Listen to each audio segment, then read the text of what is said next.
Chapter 49. Yuzushiyo Gakure was finding that today was going to be a bit on the sluggish side.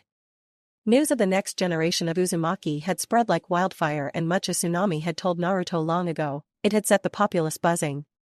News that the family line would continue had set many of the older generation at ease. The Uzumaki were beloved by everyone within Yuzushiyo and Wave, and they had no doubts that Naruto and his wives would pass their altruistic values along. That said, partying late into the night for nearly a week straight did have its consequences.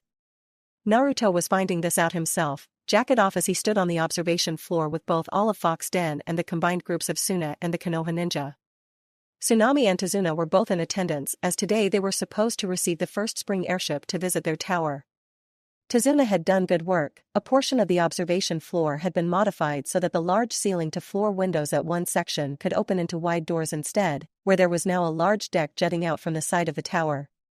It was occupied by a half-dozen engineers from Spring at the moment, but Karen and Anoka were working on a contraption next to the doors inside. Karen said it was a radio, something the Spring engineers had been working on that would allow them to talk to each other over long distances. Naruto didn't understand it yet, but he'd dedicate some time to it later. In the distance and breaking through the fog bank, a sleek silver and blue construction broke through. 6 vans propelled it forward with 3 on each side, while towards its bottom a large boxy carriage carrying the flight crew was affixed to its keel. The front was tapered to a point, while the rear was a squared-off flat surface that had flight controls jutting out to the sides and up above to a point. All in all, this version seemed less sexy and more functional. A proof of concept, Naruto figured. Karen gave an excited shout that drew everyone's attention as the panel in front of her glowed to life. Picking up the transmitting microphone in one hand, she pressed a button on its side and spoke into it. "This is Uzumaki Tower, to approaching airship. Do you hear us?" There was a moment of silence before, with a little static, a voice responded through a speaker built into the panel. "This is the airship Fujikaze, and we hear you, Uzumaki Tower. It has been a long journey to reach you, over." A male voice responded to her as professionally as he could, though everyone could hear excited voices in the background. Karen grinned and high-fived Anoka. "Well, you're welcome to dock and take a breather, Fujikaze." Over. Turning to everyone assembled, Karen gave them a happy thumbs up. "Radio works." Naruto turned to Koyuki, who had all but welded herself to his side. "So we have a few new things from Spring this time?" Koyuki nodded. "With the creation of the airships, we knew we would need some way of communicating over long distances. Summons or seals just aren't practical. So instead, we've been working with something else instead. Hence, the radio. Most of the work has been on making them smaller and more portable." The engineers had been excited to explain it all to her, but most of the techno jargon went completely over her head. It worked, that was all she needed to know. Naruto, however, was considering other applications. Think they could make it small enough for a person to carry? Karen was walking up as the Suna and Konoha groups had taken to the windows, watching the airship make its way through the air towards the tower. "We're working on it already. We should have some prototypes available to try out within a month or 2. We're also adding a radio room to the fortress." Next to her, Anoka has a clipboard out and is taking notes. "Good to hear." Naruto turned to watch the ship make its way in. "Guess if people didn't know we were going public before, they certainly would be curious about us now." He wondered how many people had looked up into the sky and seen this airship. Looking over between Koyuki on his right side and Kotoheim on his left, he smiled softly and wiggled his arms. "I do need to move a bit, girls." Kotoheim shook her head. "Nonsense, my lord. Your place is right here." Koyuki nodded, agreed. "You said we would be pampered. Commence with the pampering." Rolling his eyes, Naruto made a clone that wandered off towards Gaara. "Guess I'm going to be getting a lot of practice with this." Gaara was at the window watching the approaching ship with interest. It was now turning to approach the tower backwards, where they could all see crew members standing on an external deck at the rear while another was talking into a radio. Next to him, Naruto walked up, grinning with hands on his hips. "Amazing, isn't it?" Gaara nodded. "It's an impressive piece of engineering. What was the travel time between here and Spring again?"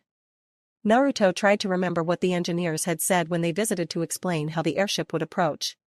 All full speed, it is a 7 or 8 hour travel time. Pleasurably, the travel is about double that, so a full day with no stops. This first trip, however, made a few stops in order to perform inspections and tests. So the next one will be a full speed test back to Spring. Humming and considering the distance, Gaara made the mental calculations himself and smiled, so a little shorter between here and Suna. That would make for an impressive travel option. How much cargo can they hold? Don't know that one. Remember, this is just the test prototype. I'm sure the engineers will have a few different variants planned out after testing is complete. Naruto and the rest watched as the ship finally came within a few meters of the docking platform. Two of the engineers who had been waiting on the docking platform were waiting for large docking ropes to be tossed their way, which, much like an ocean-bound ship, they were tied to waiting anchor points, while two ninja did the same between an upper portion of the ship and the walls just above the observation level. Anchored and only swaying a bit, the rear doors opened to lower a ramp down onto the waiting landing deck. From there, engineers and flight crew filed out, to be met by the waiting engineer team. Naruto's eyebrows only raised a bit as Sandayu himself filed out with an older man by his side, making for the doors to the tower. The real Naruto turned to Koyuki, who finally sighed. Did you know he was coming? No, but I should have guessed. He's been hounding me about something recently, but I've only half paid attention. Koyuki had the decency to blush and look chagrined. Rolling his eyes as he and the girls wander forward, the doors open to a light gust of wind as Sandayu bows to Koyuki and Naruto. Lord Uzumaki, it's good to see you again. Naruto bows lightly in return. Been a while, huh? Sorry, been pretty busy.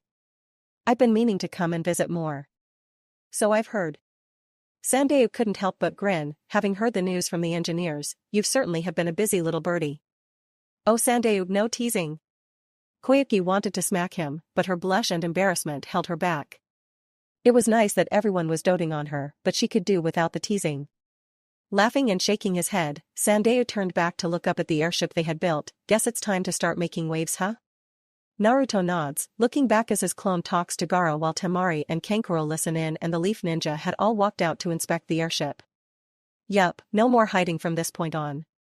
Feeling memories shunt themselves into his head, Naruto turned as Gaara walked up to him. Now that we've seen it is possible, we'll be returning to Suna to announce our alliance and possible build space for airships in the future. Gaara had reached out to shake hands with Naruto, who firmly returned the gesture. Naruto hooked a thumb over his shoulder. I'm sure the engineers or Karen would be happy to send you along with specifications and designs for landing pads and working radios. You'll need them. Karen was quick to jump into the conversation, a scroll puffing into existence in her hand to be held out to Gaara. I have just what you're looking for. Landing pads, docking decks like this one, radios and frequencies are all written down in this scroll. Temari accepted the scroll, while Kankuro went to round up the Konoha group. Gaara himself bowed to Naruto lightly. You'll have to come visit Suna soon. I'm sure we'll have much to talk about. Naruto can't help but grin and nod. Yeah. I'm sure we will. Things were going to start moving very fast from here on.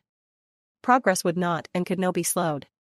Maybe we can finally have that spar next time I come by. Gaara finally let a grin spread on his face. I'm sure my people will just love that. Scene change. Lunchtime was rolling around, but Naruto found himself in his office with several people standing before him.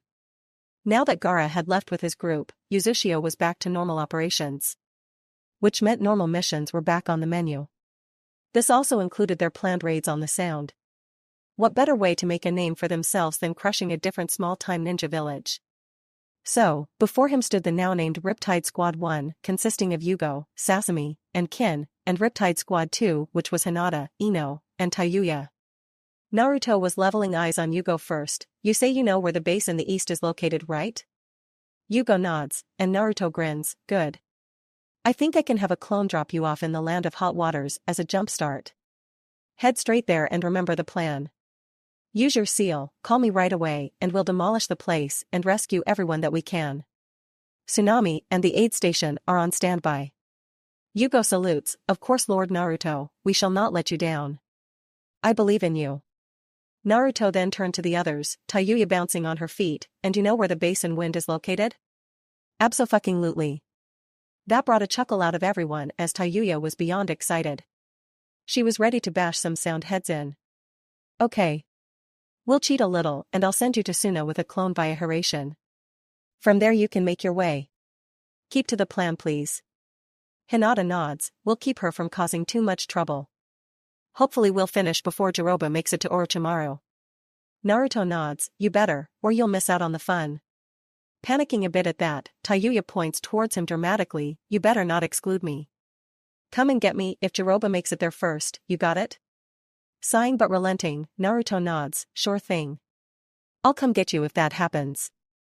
Personally, he really wanted to keep her out of it, but it didn't look like that was going to happen. His gaze swept over both teams, internally hoping nothing crazy would happen. Normally they all went together, but he had to trust that they were strong enough to complete missions without him. He wouldn't be able to be absolutely everywhere after all. Then let's get to it. Naruto made a pair of hardened clones who walked around to grab hold of a team. Be safe, don't do anything I would do. Ino grinned as Yugo's team flashed away, so no explosions or saving princesses from evil bad guys, got it. Saluting, Team 2 flashed away as well, leaving Naruto alone for the moment. Turning to look back over the village, the shadow of the airship over the buildings in front of him, he wondered if he was making the right call. He wanted to smash Orochimaru's shit in something fierce, but he didn't want to put those he loved in danger because of that desire. Grunting and deciding he needed to focus, he set about working through paperwork that had piled up a bit. Of course, within minutes of deciding to work, he was interrupted by a knock at the door. Come in. He looked up as a grinning trio of Koyuki, Karen and Anoka walked into his office. Karen had a bundle of large rolled-up blueprints and scrolls in her arms. Karen was quick to place all of her papers on his desk, grabbing the largest and spreading out the blueprint over his desk. Do I have news for you? Naruto could tell she was excited and full of energy, and set aside his work almost immediately to give her his full attention. Lay it on me then. Karen pointed down to the large blueprint, a new airship design on display. First, the Spring engineers claim that they will have 3 variants to go for now. A passenger type that can carry up to 200 people. A cargo type that can carry roughly 15 tons, and a military variant, which is what I helped design. Naruto looked over the design, seeing the airship shape for what it was before shrugging and looking up to one of the women who had wormed her way into his heart. I'm sure hoping you'll explain what you've all designed then. 'Cause this is way over my head. Karen giggled but nods, pointing at several sections on the paper.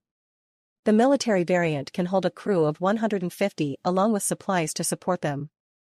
With that, there's also a bomb bay, which can hold a couple tons worth of explosives. Karen locked eyes with him. Imagine a few dozen of your major scroll bombs, primed and ready to be dropped from the air. Thinking it over, Naruto wanted to say almost immediately that it was an amazing idea. But he paused and thought about it. He had been truthful that he wanted to build a nation that desired peace. That meant, of course, that they would never be the first to strike if they could help it. Would having something like this be necessary? One of his bombs could level cities. Did they need an airship capable of dropping dozens of them? He'd have to think on it for now. Though having a troop transport itself wasn't a bad idea. Looks good, though we might hold off on mass producing my bombs for now.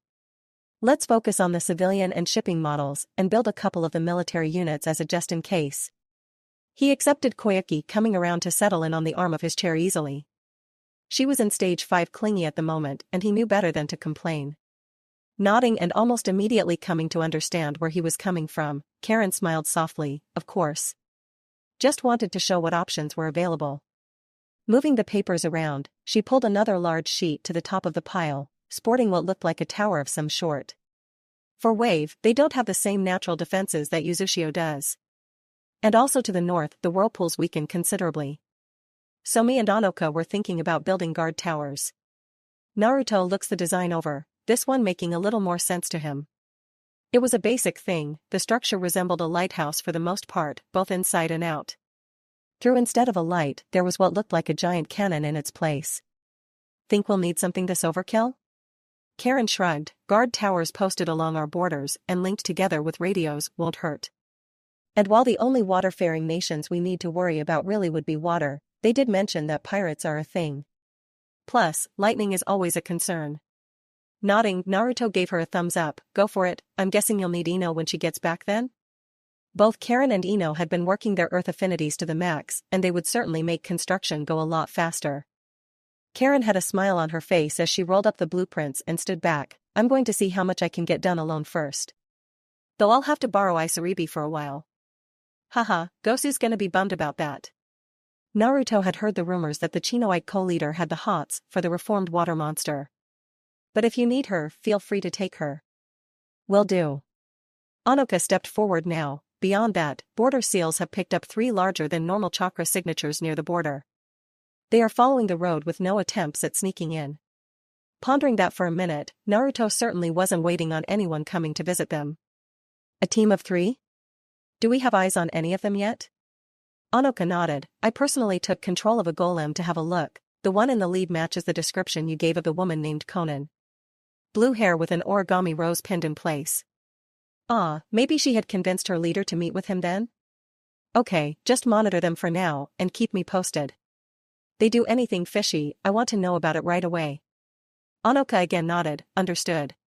Karen was already turning to leave, their updates taken care of. I have one more thing to bring up, I'll catch up with you later, Karen.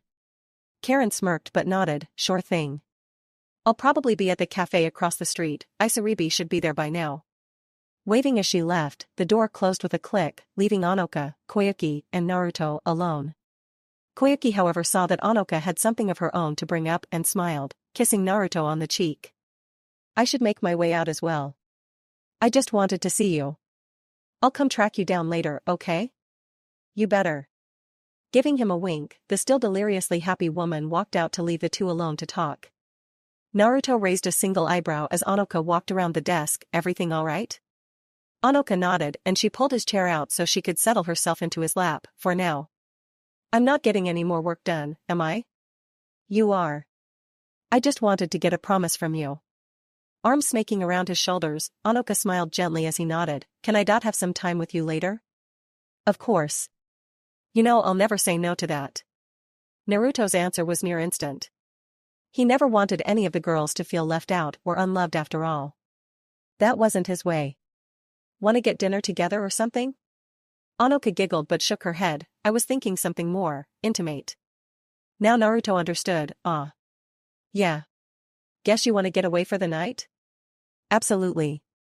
Okay, just grab me later.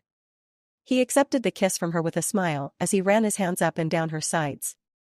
Though at the end of it Onoka was up and bouncing towards the door. Sure, get me all worked up and then leave. Onoka blushed but shook her head. Sorry, I'm not as bold as Karen. Maybe you'll get some desk service another day. Winking at him and mission accomplished, the older woman was out the door with another giggle as Naruto gave out a frustrated groan. Leaning back into his chair, Naruto considered what his life had turned into. Then promptly decided there was nothing to complain about. He was however thinking about some of the memories that the clone in Konoha had sent him.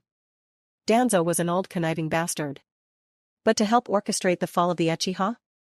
Stealing their eyes and sending Itachi undercover into Akatsuki?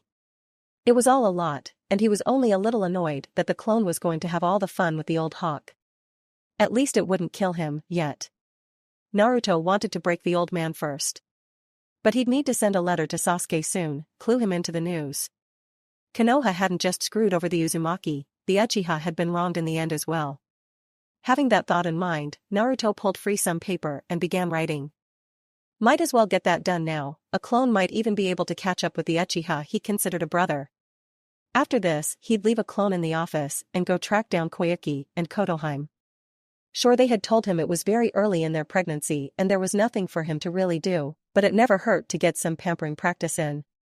Scene change. A few days pass, and Naruto can say for certain that things seem to be going well. Leaving behind a few clones to take care of his business and admin duties, he was checking over his equipment while Riptide Squad 2 were looking down on a small oasis that housed a rocky formation in the middle of a small lake. Hinata had said that the sound facility extended quite the ways down, but there were very little guards. Ino was checking over her senbon while Tayuya was twirling her flute between her fingers. Naruto idly noted the grinning red head and voiced a question to her. How's the seal been lately? Naruto hadn't felt the need to check it in a while, and Tayuya hadn't complained of it either. Tayuya shrugged. It's been stable, better than ever really. Why? I've been wondering. After my training with the toads, maybe I can figure out how to perfect it. It was an idea he had been stewing over for a long while now. But he wanted a better understanding of nature chakra before attempting to build a new seal of his own for everyone. Might as well give them all every advantage he could. I'd been thinking that everyone could use something similar. As sort of an emergency measure. Ino looked at him from over her shoulder. Oh, and calling you by your Horatian seal isn't like the ultimate backup plan? Chuckling, Naruto finally stood and walked to join them. Sure it is. Here he smiled softly and made eye contact with them all, but I won't always be there. Something might happen to me. I might have to fight someone super powerful. You're all super strong on your own. I'm just thinking on the worst case that you need an extra boost until you can regroup or something. Hinata could see where he was coming from. I wouldn't be against it. Yeah, your idea isn't a bad one. Ino crossed her arms as she thought about it. Naruto would never leave them in the lurch. But that didn't mean something couldn't happen. So, wanna get things started? Hinata unsealed and donned a blue Hanya mask while activating her dojutsu, rechecking prisoner count now. Tayuya nodded and unsealed her own favorite mask, the red Hanya. It's been a while, think you can let us lead the way, Whiskers? Naruto nodded slowly as Ino put on a brown Oni mask. Sure, though the clones are going to keep pretty close to you just in case. Tayuya shrugged, that's fine, but we all feel like we need to stretch a bit, you get it? Yeah, I got it. Hinata turned back to him, roughly 2,000 people below us, I'd say at least 100 of that are ninja, probably less. But, there's only one way in or out and the path is singular, so there will be no splitting up until we reach the prison area. Naruto nods, sounds like making clones will be useless until we make it to the prison then. All of the girls nod and Naruto holds up his hands in surrender, fine. Lead the way. I'll be back up. He had a feeling that they were just as frustrated as he was. They hadn't been able to get out and have a good fight in a long while, everyone stuck being diplomats for the last month or so. Hinata took off first, flanked by Ino and Tayuya. Naruto brought up the rear, still making 6 hardened clones to bring up the rear. Fast steps carried them across the calm waters of the oasis, before they were soon diving into the cave and down into its depths. Hinata was the first to speak up, the path curves and spirals downward, but there are no enemies for a few hundred meters. True to her words, the dim path in fact took the course she described, the cave lit by dim torches but otherwise looked like a completely natural formation. They carried on in silence, senses alert as they came to an area in the path that began to widen out, though it was still one way in or out. Hinata held up 2 fingers, pointing to either side of herself. Ino and Tayuya nodded and when they entered the open space, both trailing girls acted quickly. Ino dove to the left, Tsusenbon leaving a hand to impale the surprised ninja waiting there in the heart. On the right, Tayuya had transformed without a word, a fist driving deep into the solar plexus of the ninja waiting on that end. Both ninja dropping silently, Hinata stopped to recheck their surroundings, while Naruto whistled as he came in behind them. Good work, girls.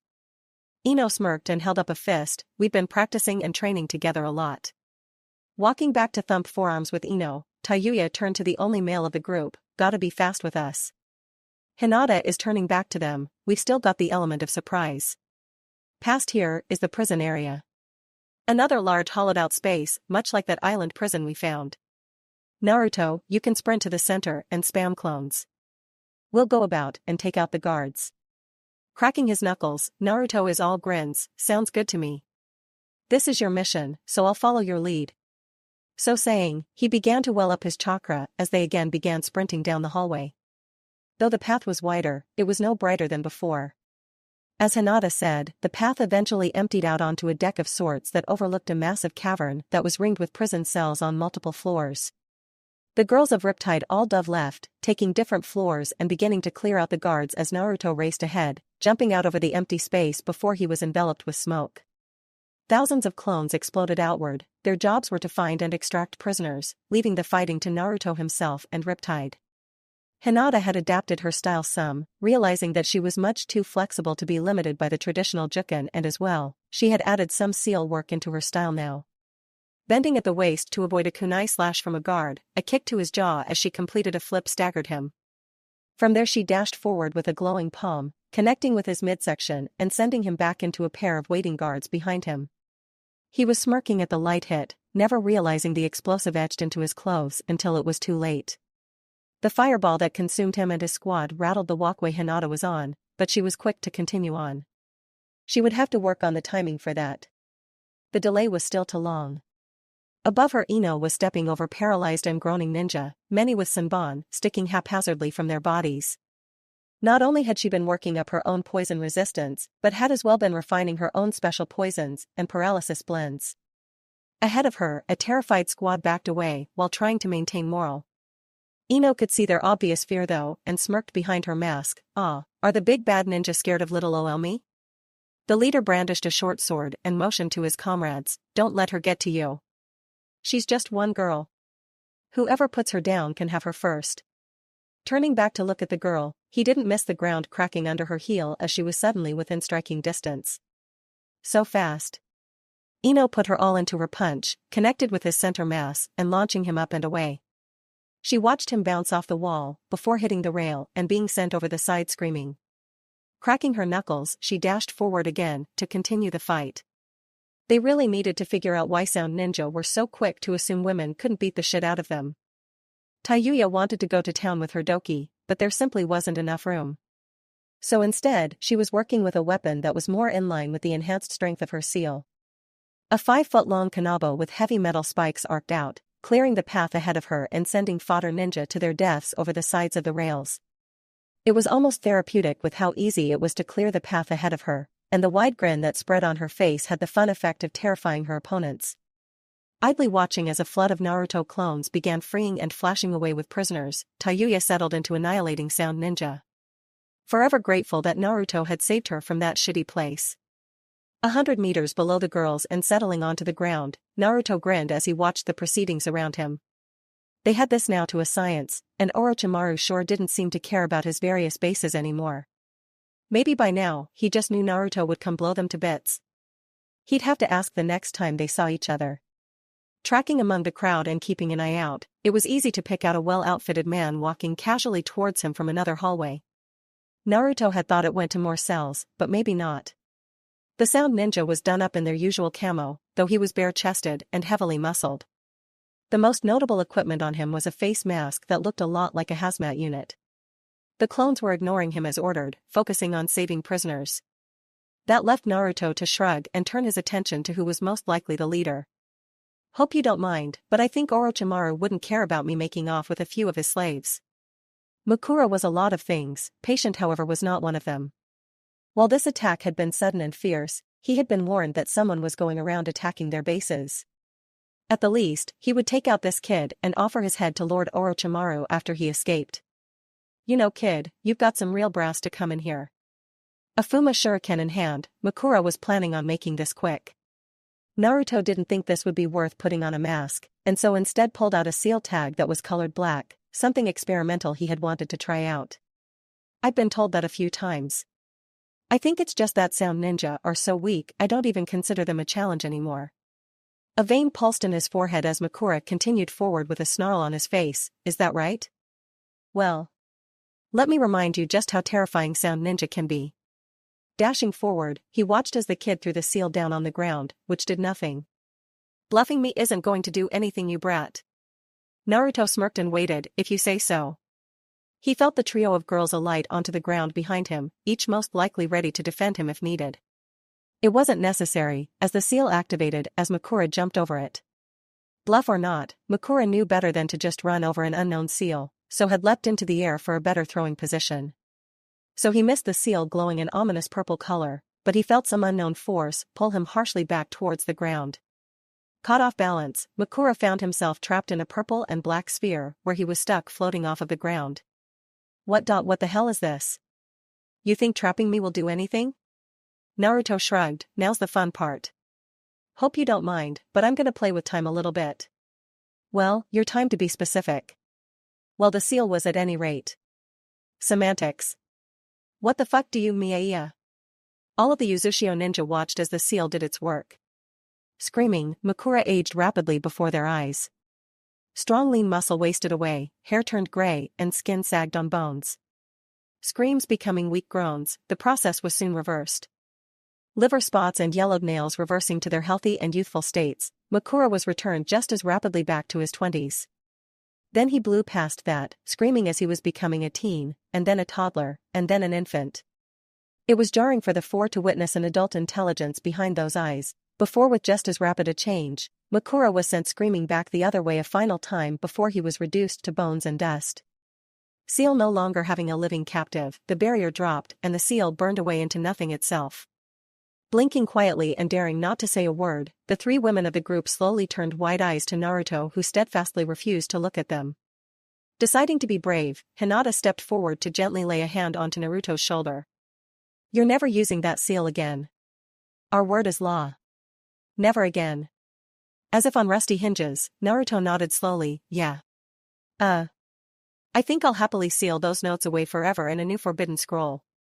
Our first entry at that. Hinata came around to face him, never again.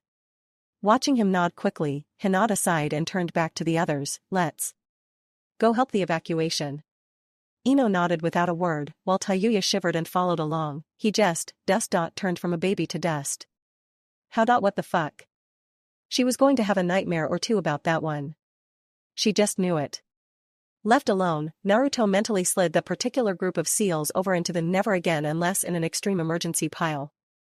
Sure, it did what he wanted and confirmed some things, but he agreed with the girls. It was horrifying. Kurama was chuckling about it, just imagine if you could catch Orochimaru in that. I have no interest in seeing Orochimaru as a baby. Yeah, but seeing him turn to dust would be cool. I'm surprised you don't have more to say about me having a seal that plays with time. Oh no, that part absolutely horrifies me as well. But I'm hopeful that since I'm stuck in you, that means I'm safe. Yeah. Can't imagine using that on myself. Isn't this technically a Fountain of Youth seal? Not really. Turning him backwards shaved years off of his life. Sure, he would have been a kid again, for like a month. The energy has to come from somewhere. Kurama nods at that and lays back down behind the seal, well whatever. Wrap this up so we can go back home. Mentally Naruto nods and looks around to monitor their progress. This was looking to be a busy afternoon. Hopefully Tsunami wasn't too overwhelmed. Scene change, a few hours later Naruto ended up flashing back to his office with a happy but tired group, groaning as he dropped himself into his chair. The Riptide girls all stretched and congratulated themselves on a job well done. Though now they would go and find Tsunami and help her out in their downtime. 2 days off after all now that their mission was complete. Ino turned back to Naruto with a grin, well Whiskers, we've got 2 days off, so we'll be home lots. Tayuya was also grinned as she slung an arm over Ino's shoulder, we are going to celebrate first, and then help refugees. Pointing towards him firmly, Hinata's face was stern, seal that abomination. On the double. Seeing Naruto nod, the girls all smiled and wandered out of his office. They would canoodle later in the bath. Left alone to get back to his work, he idly made a clone to check in on Kotoheim and Koyuki. Then with that thought in mind, he made a few more clones. One to check on the airship, another to go find Karen and Anoka, and one more to go find Tazuna. Satisfied, he took a few minutes to organize himself and ready for a few hours of paperwork and reading reports. At least, that was what he was supposed to be doing. Not long after the girls had left, there was a new knock on his door. Come in. Neji and his team were walking in, Neji in the lead as his team came to attention before his desk. We have a report for you, Lord Naruto. Rolling his eyes, Naruto pointed at the pale-eyed teen, come on Neji, how many times do we need to do this? Until it sticks that you are Lord Naruto. Our report? Naruto relaxed back and waved a hand for him to continue, earning a giggle from Kana. Border Patrol shows everything mostly normal. We followed up with the larger-than-normal chakra signatures nearing our border. 3 people confirmed, 1 blue-haired woman of thin build, a black-haired man who looks perpetually tired, and a very loud blonde with a ponytail and strange markings on his hands. All 3 are dressed as commoners, wearing some combination of blue and white or blue and orange. They will make it to Wave by tomorrow morning at their current rate. Naruto nods and thinks it over. Riptide Squad 1 would probably be making the next base within a few days, so hopefully if Conan was looking for him she wouldn't mind waiting if things ended up overlapping. Okay. Just keep an eye on them while they're in the city. As long as they follow the rules and register, they shouldn't be a problem. Neji nodded and bowed, will you need anything else of us, Lord Naruto? For you to just call me Naruto would be great. Shaking his head and turning to leave, Neji motioned for his team to follow him. Maybe next time. Later, Lord Uzumaki. Good day, Lord Uzumaki. And just like that, Naruto was left alone again. Pouting as he considered his options. I hate this formal crap. Deciding that he was not going to put up with cheeky subordinates, Naruto made a single clone with the intention of going and getting ramen. He was met with a female him, smiling and twirling hair around a finger. I've really gotta look into why you show up from time to time. Naruto just grinned. Oh, maybe it's just your repressed feminine side trying to come out. Naruto gave his doppelganger a dead look. I'd like to say I don't have a feminine side, but your existence kinda makes that a lie. Can I trust you to do a good job? Naruto shook her head. You're trying to leave to go have fun with I am? No way, take me with you. Her eyes began to glow, blue and purple matching his own. Come on, it'll be Fuyuan. Naruto shook his head and dispelled this clone, making a new pair who thankfully were perfect copies of himself. Huh, was his jacket really that short on him now? Guess it was time for a wardrobe change. I can trust you two with the office for a bit, right? Of course, boss. That one showed up before us, didn't it? They both shuddered as Naruto nodded. God, that one is so creepy. Inner feminine side my ass. The actual Naruto stood to make his way to the door as one of the clones took his place. Pop if something happens.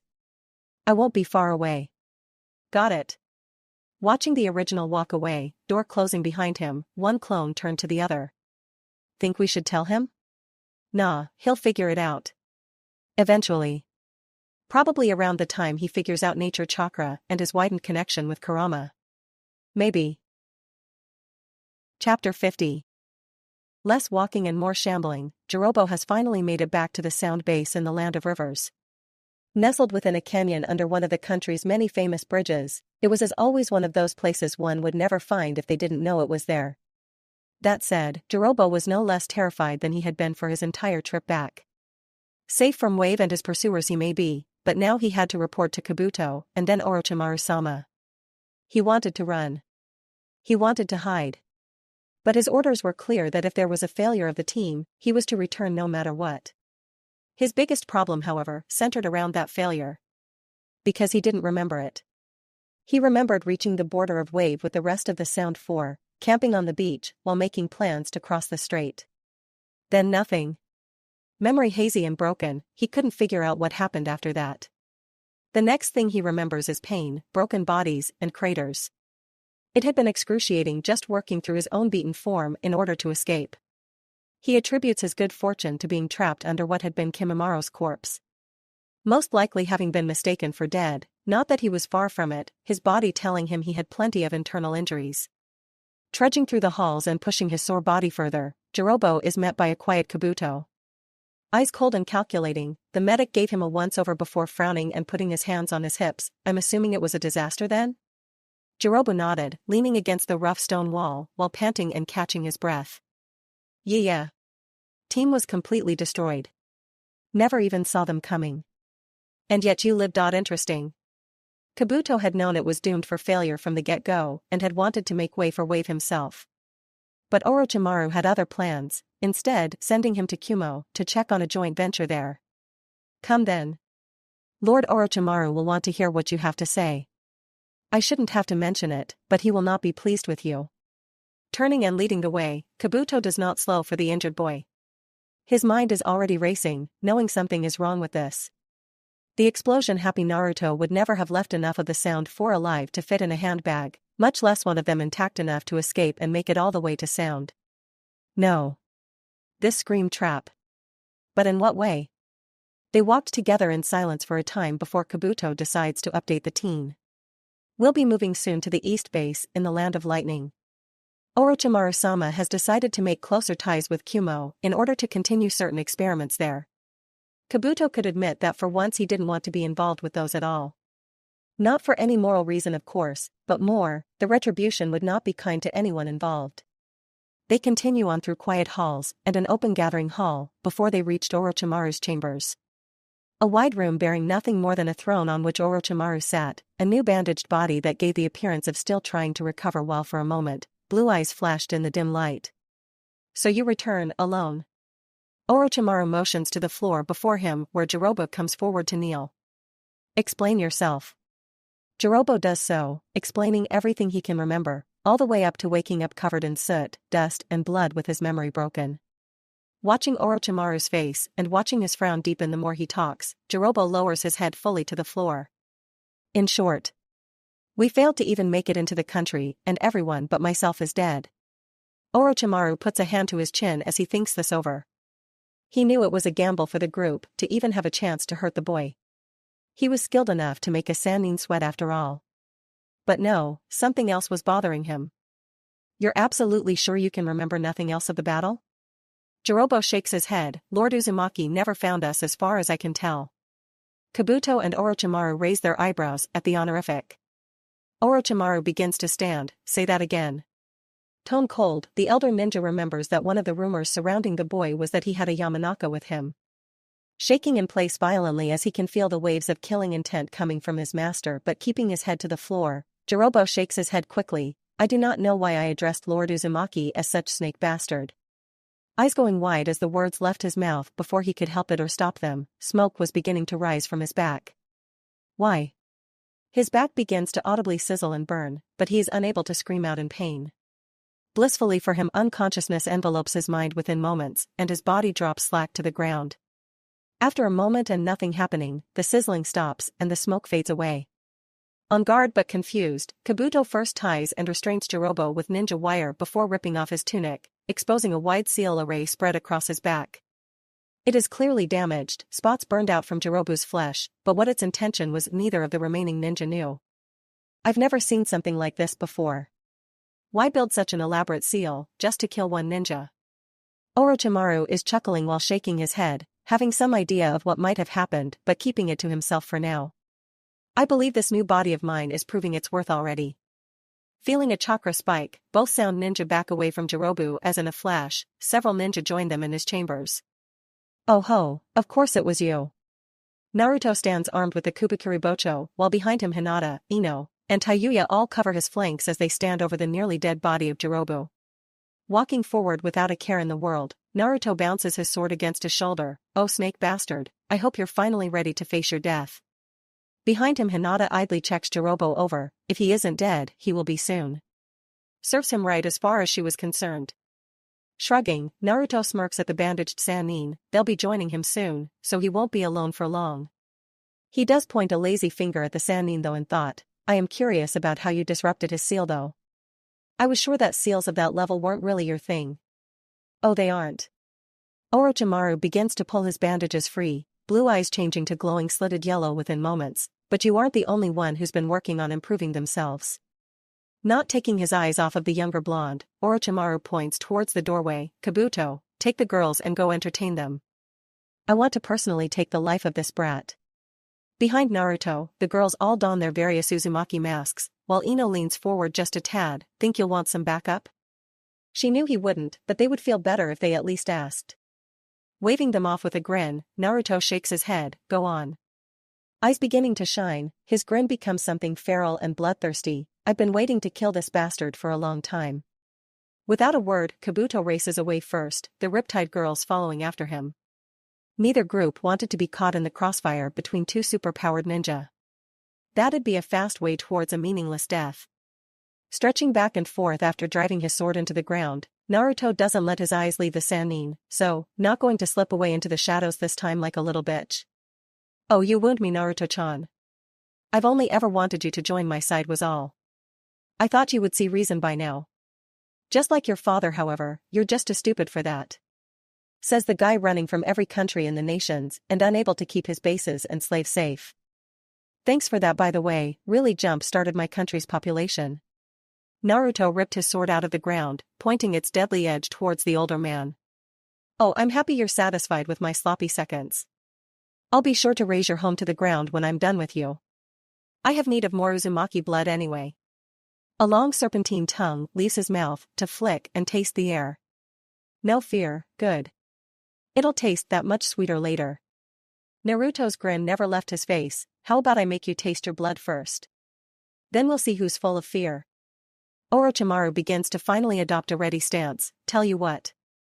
If you push me enough, I'll tell you a little secret about your clan. You know I'm good for it.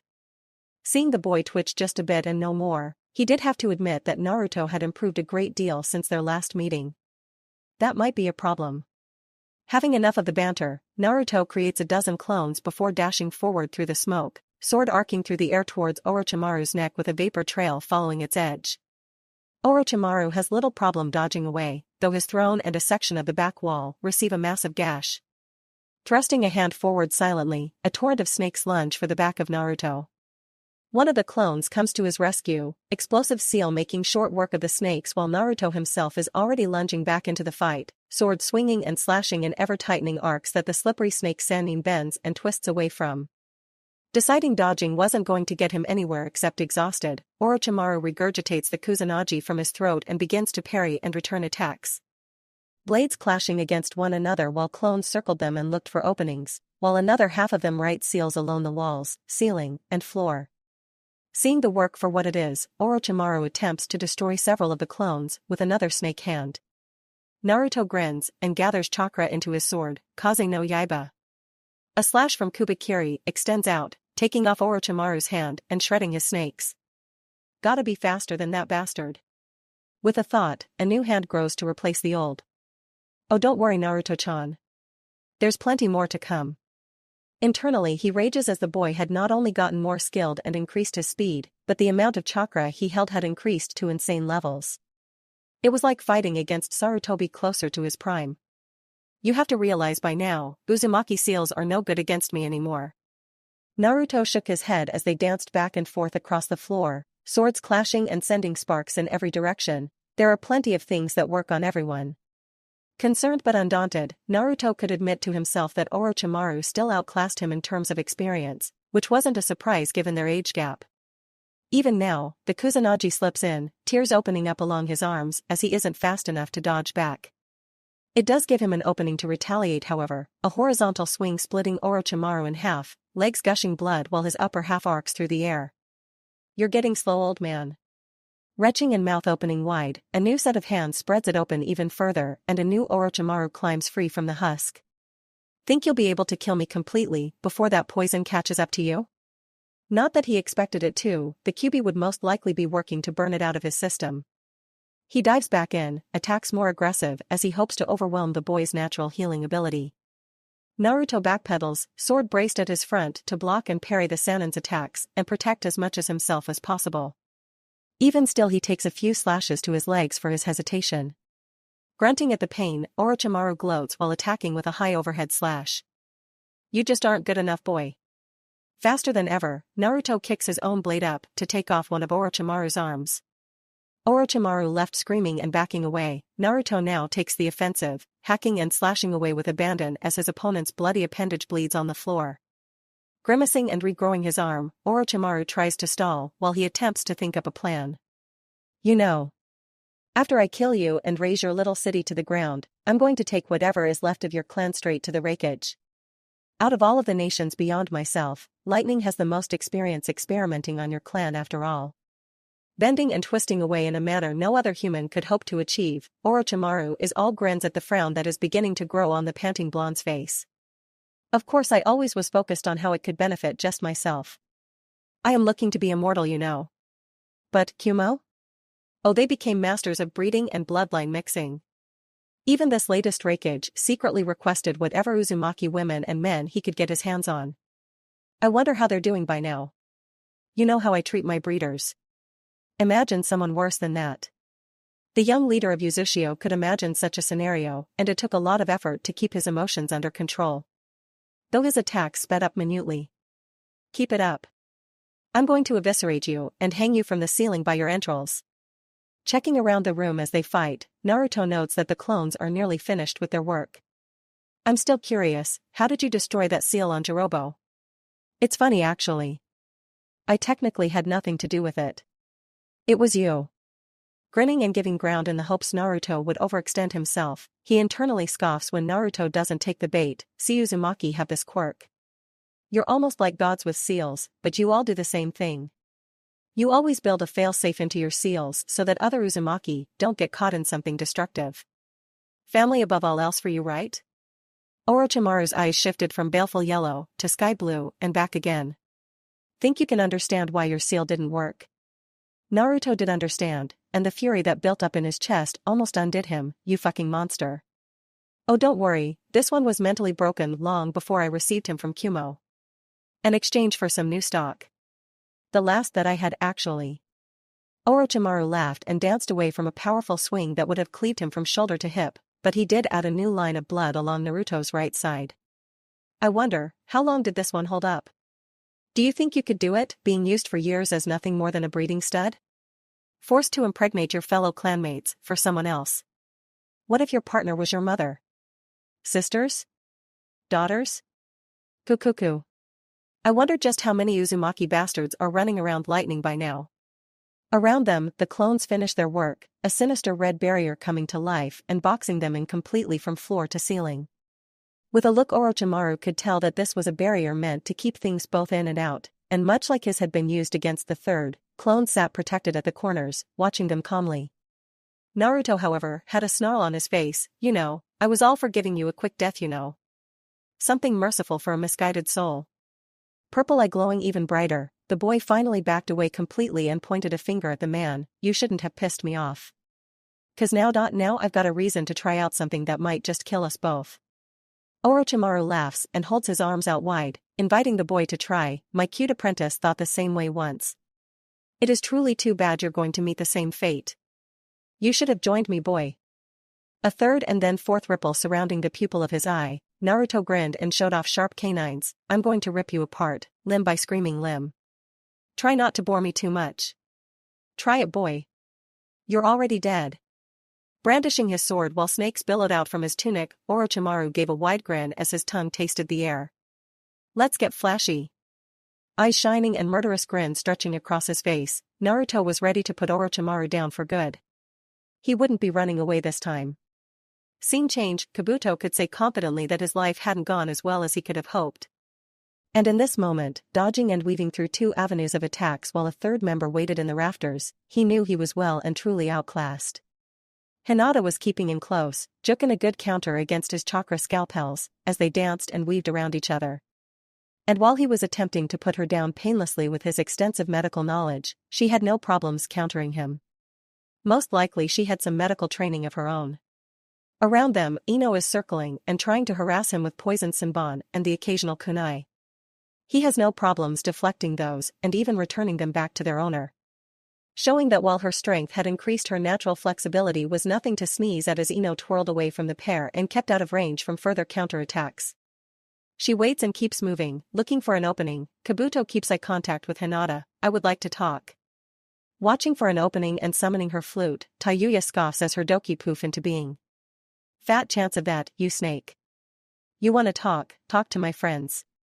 She arranges her doki to surround the group while Ino and Hinata continue to harass the silver-haired teen and wear him down. They had worked out a while ago that when against a stronger opponent they would turn things into a war of attrition. No unnecessary risks and no heroics. Kabuto would die, one way or another. Watching Hinata and Kabuto weave through support pillars and across the floor space, Tayuya grins as she mentally counts down until she can take the lead. Sighing as he gains a little ground by jumping back then around a pillar, Kabuto has to leap again back towards the blue-haired death machine as a group of Senbon nearly skewer him. I truly do wish to talk this out. Ino is watching Hinata, knowing she's starting to tire out and ready to pull her away to give Tayuya room to work. Like she said. Seeing an opening when Hinata faltered just a tad, Ino sweeps in, dragging her friend away as Tayuya's doki rush in on their own mission to pound the man into paste on the floor. Talk to her friends. Sucking his teeth as he weaves and dodges between the murderous summons while all three of the kunoichi watch on, Tayuya working her flute somehow through her mask, he takes a moment to focus on the problem immediately in front of him. A club is crashing down towards him and with some acrobatics he sticks himself to it. Kabuto grins before leaping and flipped over that particular doki, giving him a chance to dodge the knives attached to the other's hands. Knowing he can't dodge all three of them, he slinks behind the third and severs its neck with his scalpels, dashing away quickly as its corpse hits the ground with a shudder before dispelling. A little more breathing room now, Kabuto weaves in and out of attacks while addressing the girls in another attempt to entreaty peace. Who do you think kept security light at all of the sound bases? Who let the sound 4 go to wave so ill prepared? Who do you think let Jirobo on base even knowing it was most likely a trap? You don't have to believe my words, but my deeds should speak loudly enough. Tayuya frowns, adjusting her tempo and song as the doki become more ferocious in their assault. You're just like your master, a lair and a snake ready to shed his skin at a moment's notice. Wait. Hinata comes to her side, a hand gentle on her arm. Let him speak for a minute. Tayuya stops her doki, a club barely a breath away from smashing Kabuto into a wall, while the other had its knives at his legs. You're kidding me, right? Tayuya, however, sees the firm look in Hinata's eyes and groans, "You've got 60 seconds. Hinata nods, stepping a few paces forward and turning cold eyes towards the glasses-wearing man. "Why do you want to talk so badly?" Ino snips quickly, "He just wants to save his skin, what else?" Kabuto shrugs and nods, "I won't refute that. I do wish to live. But just because I want to save myself doesn't mean that I mean you will or harm. I'm not truly evil. Above all things, my search has always been for the truth. Orochimaru has let me do that, but things have changed recently. I've been re-evaluating my position." Tayuya growls, fists clenched on her flute, causing her doki to twitch in response. "I don't like this. I say we kill him and leave it alone. Nothing good will come from him. He experimented on others just as much as Orochimaru has." Shaking his head with a heavy sigh, Kabuto holds up his hands in surrender. "I can't fully deny that. Only that my experiments were always towards knowledge. I never killed anyone if I could help it, and I never did anything to someone without gaining their consent in one form or another. Even you should remember that. I will not deny that my hands are stained in blood, but don't compare me to Orochimaru and the literal ocean of blood he has spilled." Kabuto takes the fact that his minute had come and gone as a potential good sign. "I never touched children if I could help it, and mercifully killed any that required it. Kimimaro volunteered on the chance that I could cure him, and I genuinely did try to do so. Yugo's experimentation gave you your curse seal, but that was a bit before my time. I was only there towards the end. Both of those boys volunteered. If he had to give up all of his information in order to live, he'd do so in a heartbeat. He was not willing to die for Orochimaru. Not anymore." Tayuya is still firmly against letting him live as Ino and Hinata turn to each other. Ino leans in close to the shorter girl. "Why even give him a chance? We could have killed him by now. Still, can you know?" Hinata nods, "Except this is a chance to gain knowledge about all of Orochimaru's dealings from his second in command. Think about how important that could be. I could still probably pull the information from his corpse." Ino just knew Hinata was giving her a flat look but shrugged it off. It had to be said. Kabuto didn't necessarily need to be alive for them to get what they want. At all. He's committed so many sins. No matter what, we can't let him go. Agreeing with her friend and teammate, Hinata turns back to the slowly grinning Kabuto. "Why shouldn't we just cut your head off? I have information that'll be destroyed the second I die, for one. Information about what few Uzumaki there are in the world. Experiments done not just by Orochimaru, but by Danzo and Kumo. That gets Riptide's interests," all three girls lowering their defenses a tad as they all individually think about that. If Naruto learned that there were more Uzumaki out there and they killed potentially the only known source of that information, they didn't want to consider how he would react. He took restoring and protecting his clan very seriously. If Kabuto was telling the truth, that pretty much guaranteed his survival. Hinata motions to Ino, "You want to live, submit yourself to be mind-walked and chakra suppressed. You fight back at all, even a little, you die." Kabuto's smirk grew as he lowered himself to his knees and held his hands in front of him, palms up. Tayuya pulled back her doki as Ino made the necessary seal. "Be careful, Ino." Ino winks at her before she completes her technique, Tayuya having to catch her body as her doki go limp. No orders for them at the moment. Hinata wastes no time in coming forward to block Kabuto's chakra points all along his spine and arms and legs. Additionally, she adds in a lesser suppression seal to his back and goes one step further by tying him up with ninja wire. Firmly captured and no longer a threat, Tayuya dispels her doki and seals her flute away. Ino could just copy his mind and we can kill him afterwards. Shaking her head, Hinata sighed, "You know it doesn't work that way." "I know, I just hate the thought of needing this fucking parasite even a little bit." Tayuya did have to consider though, that if he did have information about living Uzumaki, even a few, hell even just one, she would put up with a lot to save them. "I hate this." "So do I." Tayuya raises her mask and smirks at the quiet girl. "Do I have to repeat though, that this is a bad idea?" Hinata returns her smirk while raising her own mask. "There's an emergency explosive on the suppression seal, just in case. I can blow him to bits at any time." Whistling and much happier about that, Tayuya eyes the downed man. "That one of Naruto's?" Blushing and looking away, Hinata twiddles her fingers together. "One of mine, actually." They both share a laugh together before they settle back into the silence. They weren't too concerned about the lack of noise from Naruto's battle, He had explained his plan to use a barrier to keep the Sannin from running away. But it did strike home that this base was all but abandoned. At least it would simplify destroying the place. Gasping as she returned to her body with a shudder, Ino held on to Tayuya tightly as she tried her hardest to rid her mind of everything she saw in that monster's head. By the kami, I wish we could kill him. Hell, I'd like Naruto use that fucked up time seal on him, repeatedly.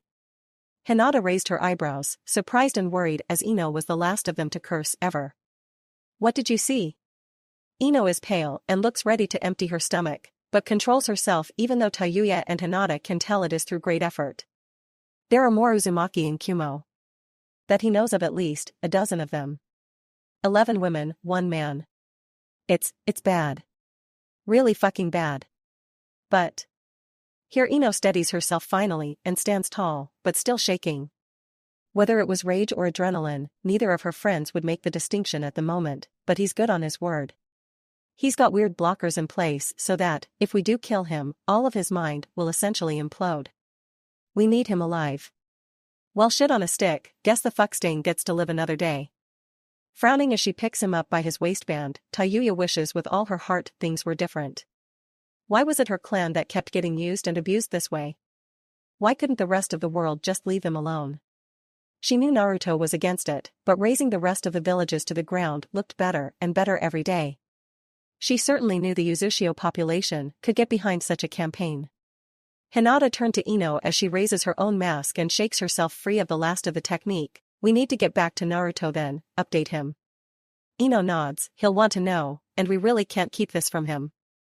She still wished with all her heart she had a way to copy his mind into a scroll or something so she could kill him. Sure, he wasn't as bad as Orochimaru, and maybe he had had a pretty shitty life up to a point, but Kabuto had done some real evil all on his own. He deserved to die. Brutally. Distracted as they were, they had no problem reacting as the wall in the direction of Naruto and Orochimaru caved in, the ceiling and several support pillars coming down at the same time. Donning their masks, Ino quickly builds a dome of earth around them while Hinata produces a blue barrier above them just in case. Tayuya drags the unconscious Kabuto in between them all, having to keep that bastard alive, at least for now. Scene change, going back in time a bit, Naruto and Orochimaru have long quit their banter, fighting against each other with everything they have. Orochimaru shows his experience, having little trouble working around and through Naruto's defenses to get minor cuts and hits in while Naruto with his power and stamina can hack and slash the abomination's limbs off and forcing him to regenerate. Naruto gets the feeling that this is a losing strategy and begins to use his Rinnegan to full effect. Chakra waning as Kurama is focused on continually purging poison from his system. He grins as Orochimaru decides to start using jutsu within the enclosed space. Phoenix Fire. Trying to hem the boy in so he can slash him to ribbons, he is unprepared as the boy raised one hand to absorb the technique and its chakra before fighting back with a slash of his sword, putting him on the back pedal. Confused for a moment, Orochimaru wonders if Naruto can absorb fire-based techniques if it is all jutsu. Deciding to find out, 3 hand signs produce a low-level and low-chakra technique. Static paralysis. Absorbing the electrical technique with ease, Naruto changes tactics and pushes Orochimaru towards the wall, Shinra Tensei. Thrown off his feet, Orochimaru knows now that all jutsu were probably out then and he didn't have time to figure out the nuance of what would and wouldn't work. Great. Idly, he keeps an eye on the half-dozen clones that circle them, staying out of range of any counterattacks he might unleash but not attacking themselves. I'll admit, you've gotten very good, boy. Naruto smirks and unleashing a wind blade with little effort, watching as Orochimaru folds his spine almost in half to dodge it. I try. Now, why don't you be a good old man and just die already? Opening his mouth and spitting forth a poison needle, Orochimaru is not surprised that Naruto blocks it with the Kubikiri, and mishearing your screams, Naruto-chan? Not a chance. Attempting to unleash a snake hand on his right while summoning a lower-level snake to his left via one-handed seals, he's not surprised that the clones can happily defend themselves. All of the snakes shredded in a combination of razor winds and explosions. Have I mentioned that I both love and hate Uzumaki chakra? Because I do. Continuing to grin as sparks flew between them as the Kubikiri and the Kusanagi clashed against each other, Naruto couldn't help himself. Blame my mom, she was the Uzumaki. Oh, I remember that whelp Kushina. Didn't she die screaming, or maybe my memory is hazy. She did get captured a few times after all. It might have been a different type of screaming. You know, I'm just going to make your death that much more painful, right? Chuckling darkly and avoiding another wind blade, Orochimaru bats away a vertical strike and thrusts his sword into Naruto's side. Blood gushes free, but a surprising breath of fire sends him away quickly. This body is an Uzumaki's after all. Are you sure you can kill him so easily? Hacking and spitting blood onto the ground, he trusted Kurama to keep him fighting at the least. Any real Uzumaki would be happy to die if it meant ending real evil like you. Kurama grunted and shunted more chakra into the boy's system. Don't take too many more hits like that, I'm taxed as it is without the other half of my chakra. Got it, I'll end this quick then. You better. Orochimaru dashes in, seeing the boy sway on his feet and assuming that he's finally starting to struggle. I'll gut you and pin you to the ground, then force you to watch as I tear those girls apart piece by piece. Coming around with a wide swing, he's unprepared as Naruto flashes the Kubikiri up faster than he can follow. But the pain, what was left of his sword arm and shoulder burned from where Naruto cut it free. A clone jumped between them, capturing his arm and sealing it and his sword away before diving back out of range. Naruto can't help but smirk. Lose something important there? Your girlfriend perhaps? You look like a righty. Grunting and deciding he had enough of this, Orochimaru begins to pull in nature chakra and mentally preparing for the consequences. You're so confident you can kill me, let's see that hold up when I'm fully immortal. Body expanding and becoming more and more pale by the second, Naruto looks on in horror as Orochimaru changes. Becoming more snake-like by the second, body growing scales, arms and legs fading as his body lengthens and changes. Chuckling in a raspy hiss, Orochimaru stares down on the horrified Naruto, look upon perfection and despair. So, you're a snake now? Naruto gives him a once-over before shrugging and bringing his sword to bear. Does that mean you have 2 dicks now? Or is it just one? I never really understood you in the end, but you're a snake, right? I'm going to kill you, and the best you can do is joke about my genitals? Just saying, man, if this is perfection for you, it has to have some benefits, right? Naruto waited, both men watching each other while Naruto himself recovered a bit of chakra, with thanks from Kurama for the breather. Well, I guess you do you. I'll stick with my human dick, thank you very much. I'm going to kill you. Lunging forward, he misses as Naruto jumps away and launches a Rasengan into his side. It digs a shallow gash into him before dispersing, but Naruto has no problem launching several more into the much larger and slower target. You know, perfection usually means an improvement. This is just a big easy target. Being cheeky, Naruto frowns as the torn and bleeding flesh mends together quickly before his eyes. Well, that just isn't fair. Says the boy with the same healing factor and a literal demon in his gut. Lunging forward again in an attempt to either eat the boy or crush him, he misses Naruto substituting with a clone and making his escape. Coward. Naruto launches several more Rasengan, there not being enough time to form a Rasen Shuriken. I know you aren't talking about cowards. Naruto is a little slow on dodging the next lunge from Orochimaru, teeth tearing into his side and drawing blood.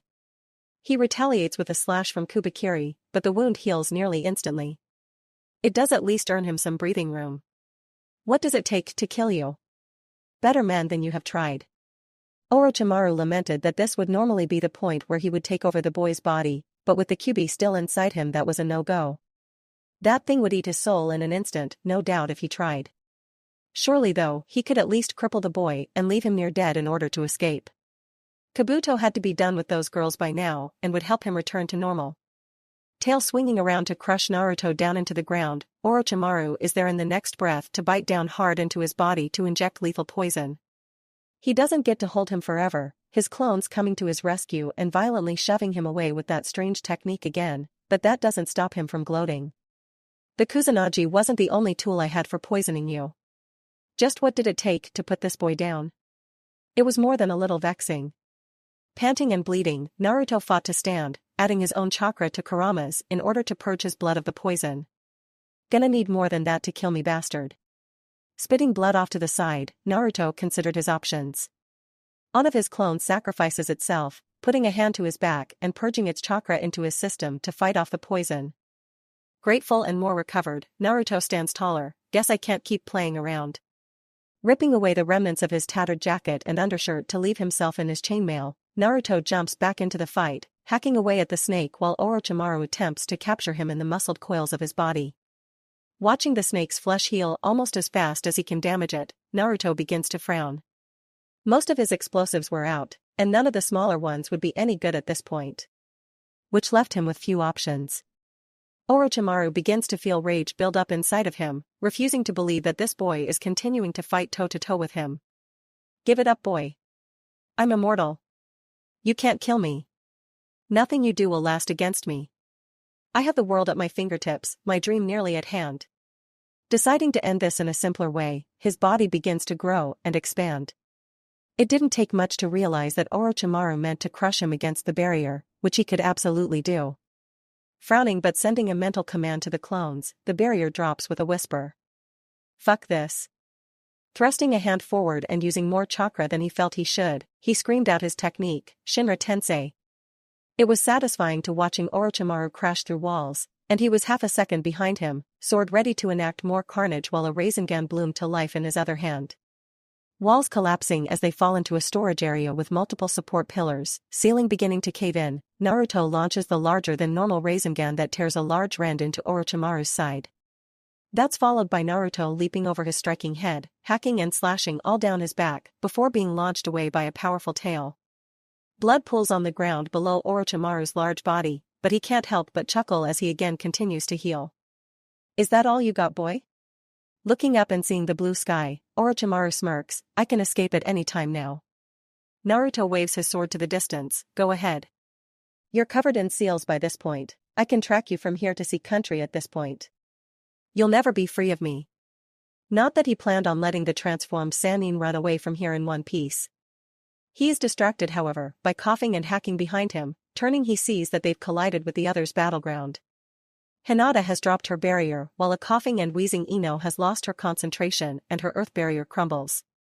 Seeing his worry for what it is, Orochimaru dives for the bodies that he can sense but not see at the moment through the dust. Swatting Naruto away with his tail, he makes his plan. He doesn't care if he hits them or not, Naruto is as always his real target, and the boy takes the bait hook, line, and sinker. Flashing back in front of the girls by homing in on their seals, there's a moment of extreme pain as his sword goes flying and Orochimaru rushes past, body coiling around a few of the remaining support pillars with blood dripping from his lips. And just like that, your boyhood sentiments will be the end of you. I'd say this has been fun, but honestly, this end is disappointing. Dazed and losing blood, Naruto wobbles on his feet as he knows his arm is gone and most of his right side have damaged pretty heavily. Oh fuck you, Orochimaru. Holding out his left arm and forming a larger-than-normal Rasen Shuriken, he plans on ending things all at once, now that there's more room. Orochimaru turns away, goal achieved for now, don't be such a sore loser, accept your death with honor. Fat chance of that. Naruto stumbles and readjusts his footing at the girls all rush to attack Orochimaru in their own way, no time to ask questions and knowing Naruto wouldn't be interrupted right now. They are however quick to realize how little help they are going to be, Hinata unable to get close to the agile snake, while Ino's Senbon bounce uselessly off of his hide. Tayuya's Doki are able to do some damage, but his healing factor make that a moot point. Regarding them with contempt, Orochimaru swats them away with ease as he turns to look up at the sun. The world is waiting for me. Goodbye, scion of the Uzumaki house. Slithering up towards what's left of the ceiling, he nearly missing Naruto heaving and throwing his attack his way. More of this? Pitiful. Naruto grins through the haze of pain as he keeps his hand outstretched, Bancho Tenin. Pulling the large body of Orochimaru towards him and into the path of the attack, he's satisfied as it hits, the dome of wind blades expanding and enveloping the massive body of the snake summoner. Naruto knew its deadly work, hundreds of thousands of microscopic wind blades tearing into Orochimaru's flesh and bones until there was little left. But, there would need to be more, and Naruto promised to tear him limb from limb. Blood pooling on the ground and sure that he was dying, Naruto begins to well up the last of his chakra while several clones have finally joined them in the room. Through the haze, his vision swims and something appears before him. A seal, no, something he envisioned. Willing it to be real as the Rasen Shuriken begins to fade, he smirks as Orochimaru crawls out of his previous large body with a new one. Mouthing something but not having the energy to shout, Naruto starts his next attack. Orochimaru had had enough. It was time to leave before the brat finally did get lucky and kill him. Better luck next time, Naruto-chan. Leaping away, or trying to, Orochimaru is locked in place by a large seal inscribed on the ground. How his got there was a mystery, but the black ball hovering at his navel and beginning to pull at him left no doubts about what might be happening. You cockroach. Why won't you just die? Naruto grins, eyes unfocused as he slips Orochimaru the finger while Hinata and the others rush towards him, "'Cause you aren't enough to get the job done, Orochi." Body beginning to be dragged into the pea-sized ball, pain like nothing he ever felt before filling him, he watches as his literal flesh and blood is torn from his body. You damned Uzumaki. This will kill you, and yours as well. I curse you, and all of your descendants. I'll see you in hell, you little monster. Dropping to his knees and relaxing back, unseeing but still smiling, Naruto shook his head. You tell them who sent you, Orochimaru. He doesn't get to see Orochimaru pulled the rest of the way into the void, flesh, blood and bone breaking away before everything within 10 meters is sucked in as well, including his old body. Task done and no further instructions given, the ball dissipates harmlessly. Spent, Naruto falls to the ground and rolls to his back, barely able to make out the sun and the sky as Hinata drops to his side, glowing hands attempting to heal or seal the bleeding on the ruin on his arm. You idiot. That was too reckless. Why would you? Fighting through the tears, Hinata does her best to focus trembling hands on healing the boy. But already she can feel that his heart rate is slowing. Too much blood has been lost. Tayuya. We're going to do an emergency transfusion. Come here. Tayuya nods, hobbling over, before being stopped by one of the remaining clones. What? What the hell? The clones don't respond, one coming behind Naruto with its purple eye glowing while the last pulls Hinata away from the main body, kicking and screaming, "Let me go. He's dying. We have to, you can't make us watch him die." The lead clone shakes its head, gotta try something out first. This had only been practiced once or twice, but now was the time to make it work. Reaching deep into their connection with the Rinnegan, the clone summoned something foul. Behind it, a blonde head with too many teeth burst from the ground. Rinnegan eyes staring at all of them, the mouth opened and the eyes focused on the shallowly breathing Naruto himself. Tentacles were quick to scoop the boy up and drag him in, mouth closing to chew him up. Screaming with horror as they were sure they just watched Naruto be eaten by a literal monster from hell, Hinata jukens the clone holding her and makes a dash for the demon head. It's proven moot when, with little fanfare, the head spits the rejuvenated and whole body of Naruto back onto the ground before it and the clone poof away in smoke. Caught off guard but keeping her priorities, Hinata drops and slides to his side, hands glowing and veins bulging around her eyes to check him over from top to bottom. Ino and Tayuya walk up while supporting each other, frowns on their faces as they try to work out what they just saw. Ino is the most vocal, is he? Taking a minute before sighing with relief, Hinata collapses onto her rear with relief. He's fine. Whatever that was healed him completely. It's like nothing happened. Opening his eyes slowly, vision filled with the tear-stained faces of the girls above him, Naruto smiles and reaches up with a hand to softly wipe a tear away from Hinata's face. Sorry about that. Wasn't even sure if I could use it, to be honest. It wasn't Hinata or Ino that reacted first, but a sobbing Tayuya who both slaps him across his face before clenching his chainmail and burying her face into his chest. You absolute asshole. Reaching up weakly to wrap an arm around her shoulders, Naruto nods and doesn't deny it. I'm sorry. I know I pushed it a bit. Hinata gave him a hard look. To rely on something untested at the end? We should have flashed away and confronted him another day. It would have been the safer option.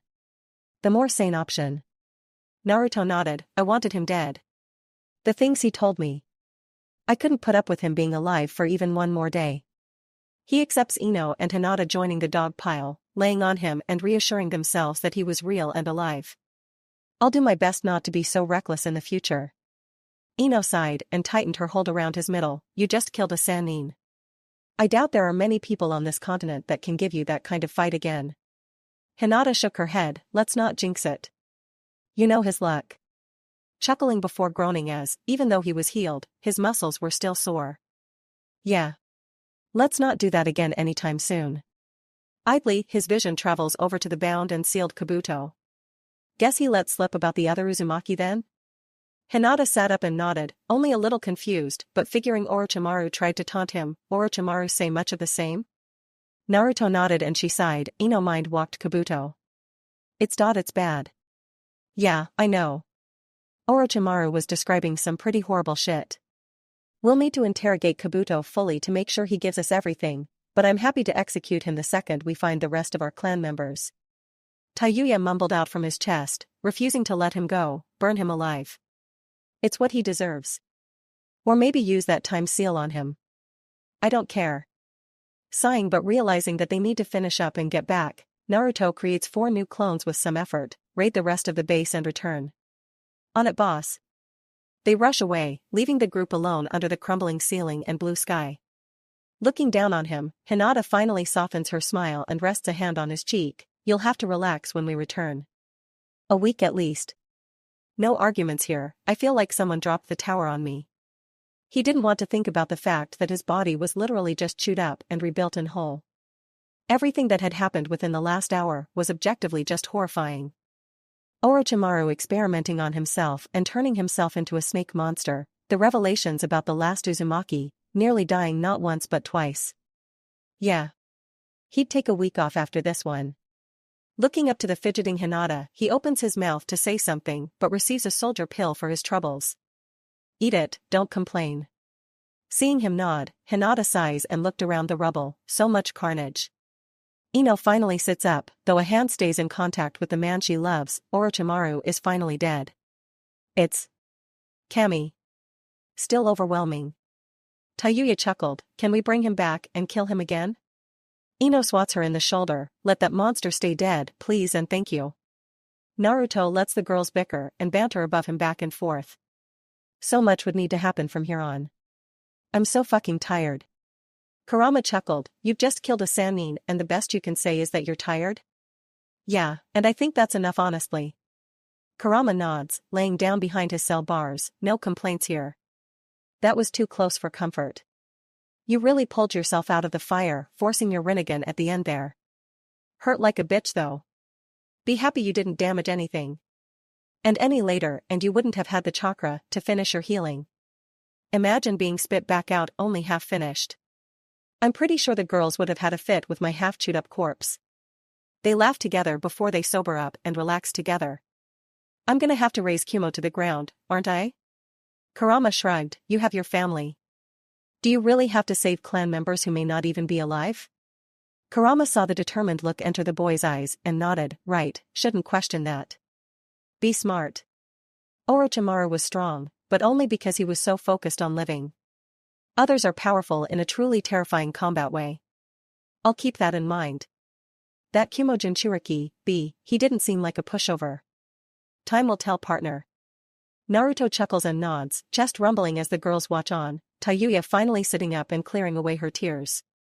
From the corner of his eye, he sees the clones returning with heavy scrolls in their arms. Think it's time to go home.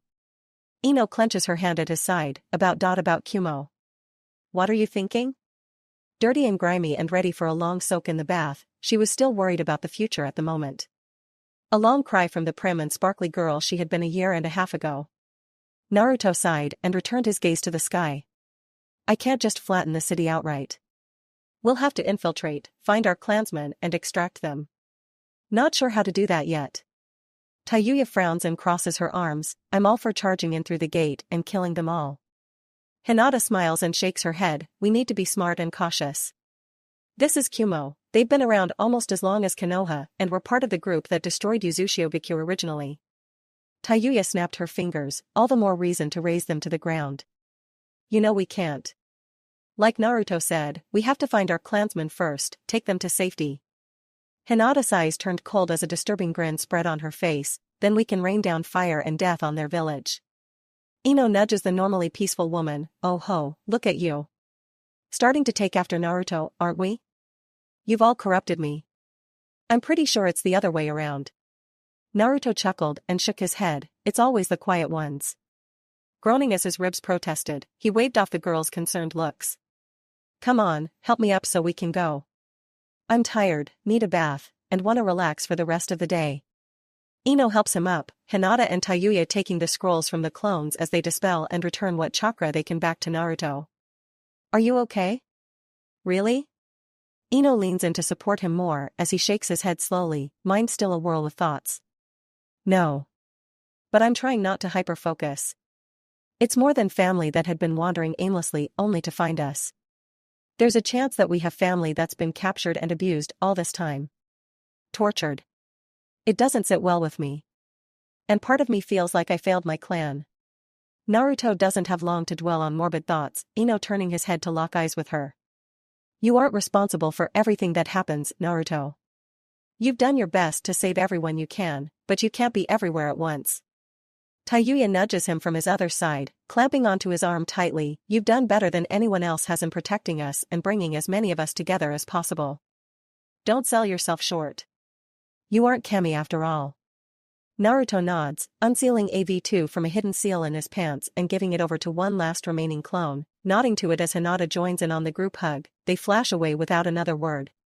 Left alone, the clone feeds chakra into the scroll and starts up at the sky, a satisfied smile on its face. And so ends the life and horror that was Orochimaru of the Densetsu no Sannin. A man who sought godhood but was no more than a demon in human form. Farewell. Not far away, the limp body of Jirobu comes to life. Still broken and weak, Orochimaru thanks the stairs that the curse seal had enough of him here in order for him to jump bodies. However, as he rolls over to look up upon the sun, he knows this is the end. Heaving a heavy sigh, Orochimaru reaches out as if to grab the very sun itself. What a shitty end to a shitty life. Light and fire followed, and a new glassed crater etched itself into being. Nestled into one of the Land of River's many canyons, it would be attributed to the wandering maelstrom, though no one would understand the significance of this particular one. None save the man himself. When asked, he was always describe it as a well-earned grave marker. Chapter 51. The sun rose on the island nation of Uzushio and its people. Today would be no different for a majority of the populace, between construction, travel, and now that spring was sending along orders, engineering commissions. In one office, their tired but dedicated leader toiled away at one thing every Kage struggled with. Dreaded paperwork. While Naruto was happy to use his clones to cheat his way past it, having free time did nothing for him today. Only a day since returning from glassing Orochimaru and nearly dying, everyone in Foxden had heard the story, and all of them had been cross with him since. Sighing heavily while Gosu and Isaribi stand guard, Naruto considers his options for today. Hinata was staying close, acting as a secretary and vetting his visitors, while Ino and Tayuya had opted to help out Tsunami with the refugees. Kotoheim and Koyuki both were back in spring, a potential meeting between daimyo coming up, and Karen and Anoka were as usual down in the lab working together.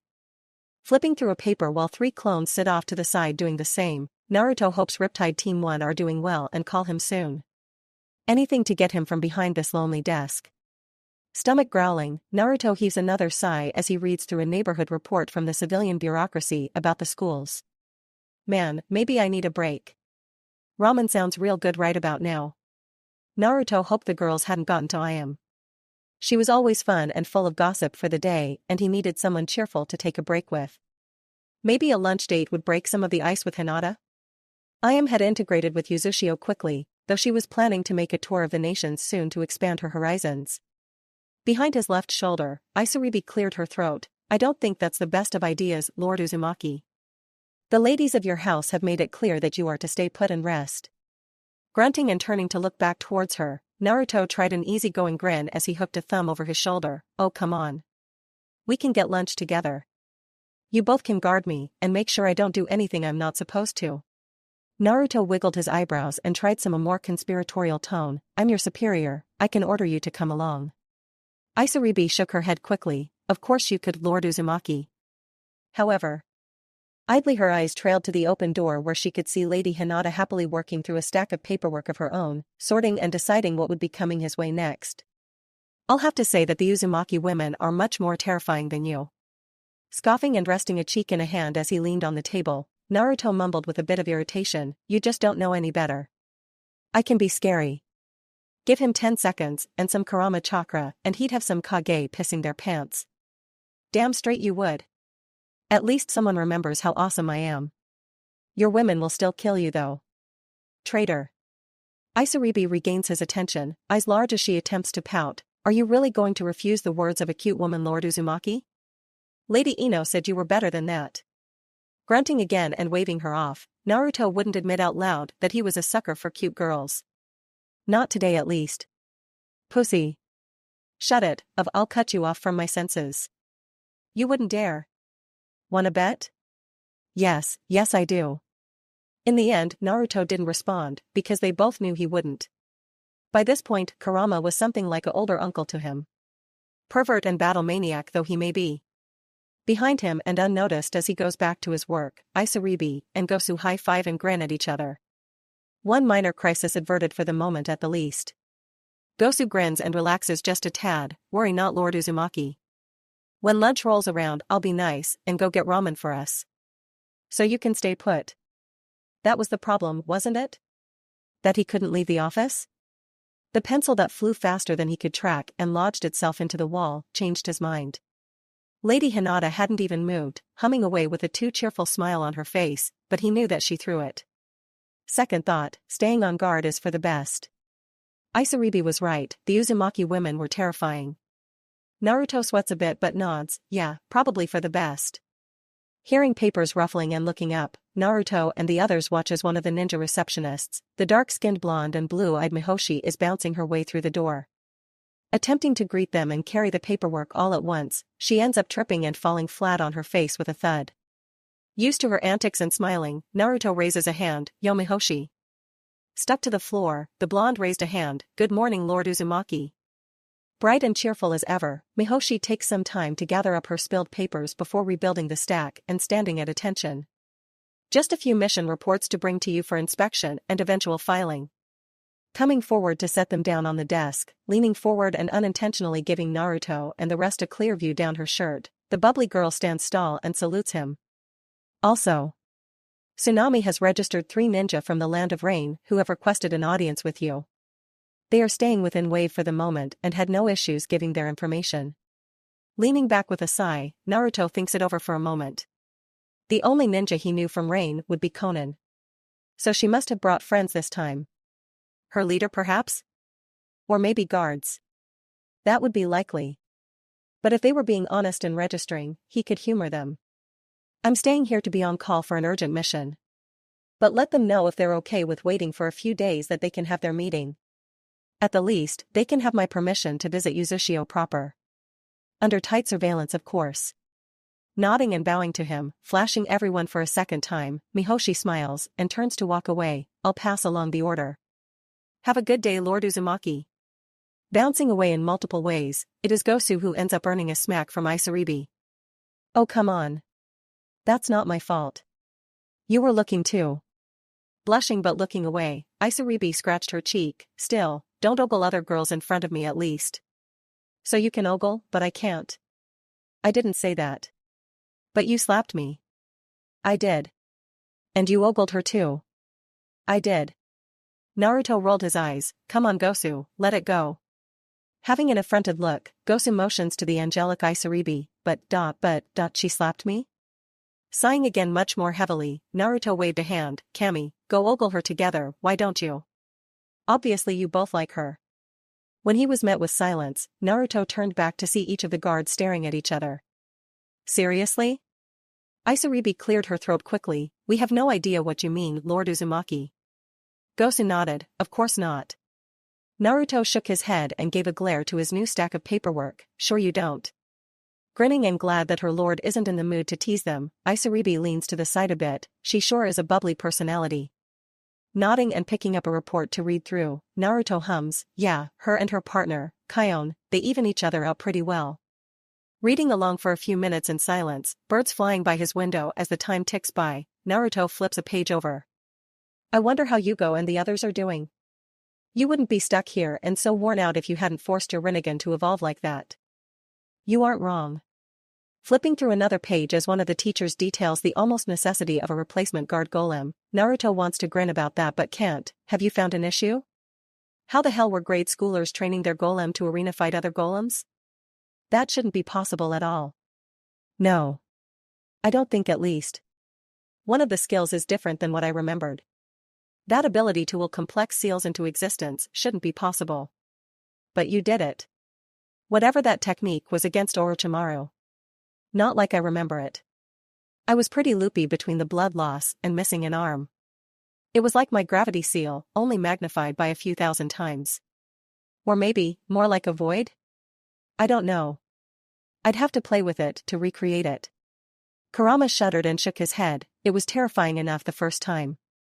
Let's not have a repeat. Geez, 2 techniques shuffled into the forbidden section in a week. That has to be a record.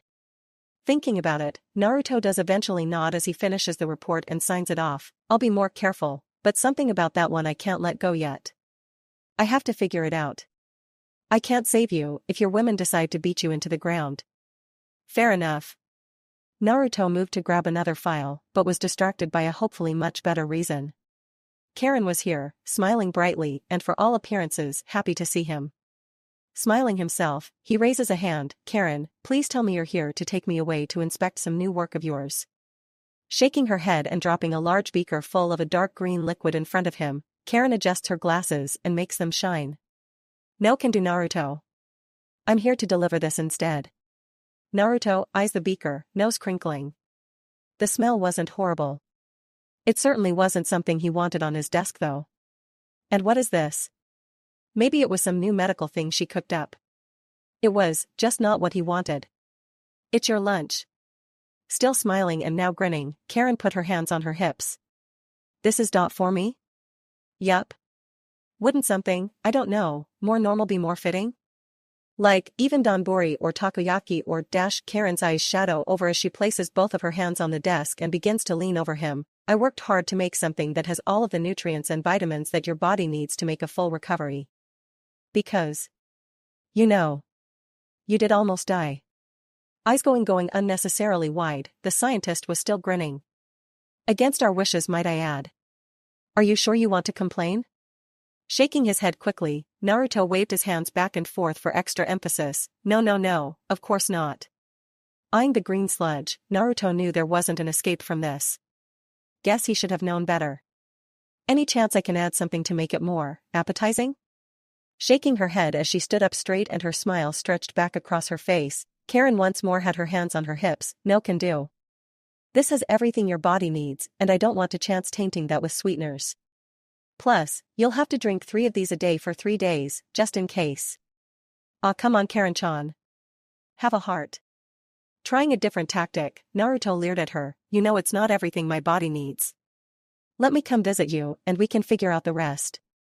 Shaking her head as an ominous rattling sound of chains rubbing together begins to fill the air, the young woman can't help but grin that much more. There will be none of that until we confirm that you are fully recovered. Eyes sharpening and her grin finally dipping down into a frown, Karen eyes her love. Would you like to complain some more? No complaints. I'm good. Splendid. Smiling and turning away, she motions towards Hinata. I'll leave your refills with Hinata. Have a great day. Swaying her hips as she left, Naruto was left behind to sigh and twiddle a finger on his desktop as he eyed his lunch drink. This sucks. He really couldn't complain though. Thinking on it fully, he realized that dying would have meant not only leaving Uzushio without a leader, but his family without a husband and father. Yes, there would be times when he would have to fight, but Hinata wasn't wrong. He could have retreated, they could have planned something else out. How long would Orochimaru have lasted without Kabuto? In that form, probably not long. He let his rage blind him, and this was his penance. Reaching forward to grab the beaker, he took a deep breath before chugging half of it in one go. Shuddering as he slammed it down on the desk, he hoped he could work his way back into the girl's good graces. No good food or loving time for 3 days? He might just die. Behind him, Gosu leaned over to Isaribi. If I ever piss you off that much, just kick me in the nuts and get it over with. Isaribi was grinning. I don't know. I like this way of doing things more, I think. This did more damage mentally after all. That was what made a lesson stick. Scene change, to the east and nestled deep in a dense wood, Riptide Team 1 looks over the entrance of a very abandoned and possibly recently raided sound base. Feeling out with his senses, Yugo confirms that he can't feel much of anything in terms of people. No threat meant there would be no reason to call in Lord Naruto. This makes things easier at the least. Sasami hums as they stand together, Kin on his other side. Are you sure we shouldn't just call Lord Naruto, just in case? Kin shook her head, defending Yugo's decision. We should be able to handle things well enough on our own. We can't call our Kage to bail us out of every situation. I guess. Yugo nods and leads the way. If we do run into something, we'll call him. Not a moment sooner or later. Hi. Leading the way, Yugo does at least concede that they will have to call their lord eventually. At the minimum, we will have to call him in order to destroy this place. We can't leave a base like this open for anyone. Kin sighed and considered that one of us should start working on learning seals and the like. It's what Uzushio is known for after all. Sasami nodded at that. I'll do it. You have your Jinjutsu and Yugo has his bloodline. It'll give me something unique. You're unique enough without any other special skills or knowledge, but we'll support you in your endeavors. Yugo comments offhandedly as he takes them deeper into the ruins of the base. Focused as he is, he missed the blush that covers Sasami's face as Kin leans over to poke her and grin. There's something up ahead. Can't get a good read on it, so keep your guard up. Both girls turn to focus, though Kin voices a question. I'm guessing you've been to this base before then? You've having an easy time getting around. Down long and dim hallways, over cracked and broken floors, and past humid and dark doorways, Yugo was completely confident about where he was going. Yugo nods once, yes. When Orochimaru first found me, I was placed here. Until my bloodline was found to be useful to him and I was moved. I met Kimimaro here, and we promised to carry on one another's dreams if one of us died. Thinking about it for a moment as he leads them into a wide-open laboratory, the floor space dominated by mostly empty medical tubes much like Karen's own back in Yuzu. To think, I would be the one to outlive Kimimaro. Guess I'll have to be the one to live a full and happy life now. Coming up next to him, Kin lays a gentle hand on his arm. Do you resent Yuzu for killing Kimimaro? No. Eyes latching onto a tube that was still completely full of water, Yugo walks towards it and the strange feeling he was getting. We both knew the risks of working with Orochimaru. I wish things could have been different, but life has never been kind to us. With some luck and hard work, maybe it could be possible to revive his clan at the least. If I can convince Lord Naruto to do so. Kin shakes her head slowly. You know Lord Naruto won't agree to experimentation like that. I agree, which means there would have to be volunteers. Yugo smiles at her before turning back to the test tube, close enough now to lay a hand on the glass. How odd. Sasami taps the glass on his other side, frowning as she peered into its depths. You sure you feel something alive in here? Looks like boring old water to me. My senses are picking up on living chakra. Someone is here. Kin grins, pulling free a brass handbell from her pouch. Well, if someone is here, I can always rattle them around a bit. Ringing the bell once, but not adding chakra to it, she pointedly eyes the test tube. Inside the tube, the water churns and swirls before forming into a person, much to Riptide's surprise. Pale and naked, Suigetsu grins and waves his hands in surrender. No need to rattle me around, I'm here. Seeing and recognizing Yugo, Suigetsu salutes him. Welcome to the slaughterhouse. Hope you enjoy your stay. The last he had heard of Yugo, the perpetually crazy man was liable to rip your head off, with no warning at all. He didn't want to piss someone like that off today. Not after surviving a Kumo raid. Seeing that Suigetsu is nervous, hopefully meaning he would easily talk, Yugo stands a little straighter. What happened here? Ihei, well. Gulping and deciding he did not want to die, Suigetsu started to talk. Well, it looks like someone has been running around smashing sound bases, and Kumo decided to raid this one. Not like there was much here to take, just a few researchers and a dozen prisoners. Nothing exciting beyond me. Thinking it over and not having any orders considering a situation like this, Yugo turns to Kin and Sasami. With the base empty, our mission is null. Kin nods. We could take him at least, have something to show for coming all this way. Sasami shakes her head. You know we don't take anyone against their will. At least not unless they try to kill us first. Kin turns bored eyes to the naked boy. What do you say, wanna try and kill us? Nope. I'm good, no thanks. Suigetsu was not going to get into a fight with Yugo of all people. At least, not without a weapon. But Suigetsu considered further that he was most likely very outclassed at the moment. Both of these girls were completely comfortable with Yugo, which meant one of two things. They were expendable and knew it, or they were powerful enough to keep Yugo in check. Which mean they would be strong enough to put him down as well. Nope, he'd be playing it safe for now. Yugo motions for the girls to step back. At the least we'll free you and be on our way. He'd do what was necessary and then return to Yuzu with Lord Naruto's assistance. Maybe they could rest and go take on a bounty mission next. Surprised and curious, Suigetsu steps away from the glass. You're gonna free me? Just like that? Orochimaru sure has softened up. Chuckling, empowering an arm with chakra, enlarging and increasing its power, Yugo shook his head. I serve a new master now. Lord Naruto. Who is also now allied with Kirigakure if you are interested in returning to your old home. With a shout and a thrust, the glass shatters and Yugo returns his arm to normal. Suigetsu is free to walk out into the lab while whistling, catching a tunic that Sasami had unsealed and thrown to him. Thanks. Dressing himself, Suigetsu thinks about what Yugo said to him. He could return to Kiri, start his mission all over again. The legendary swords wouldn't collect themselves after all. Yeah, if I can get back to Kiri, that'd be great. Yugo pulls free a paper seal and begins to add chakra to it. Don't be alarmed. Suigetsu raises an eyebrow. What's that do? Just making a call.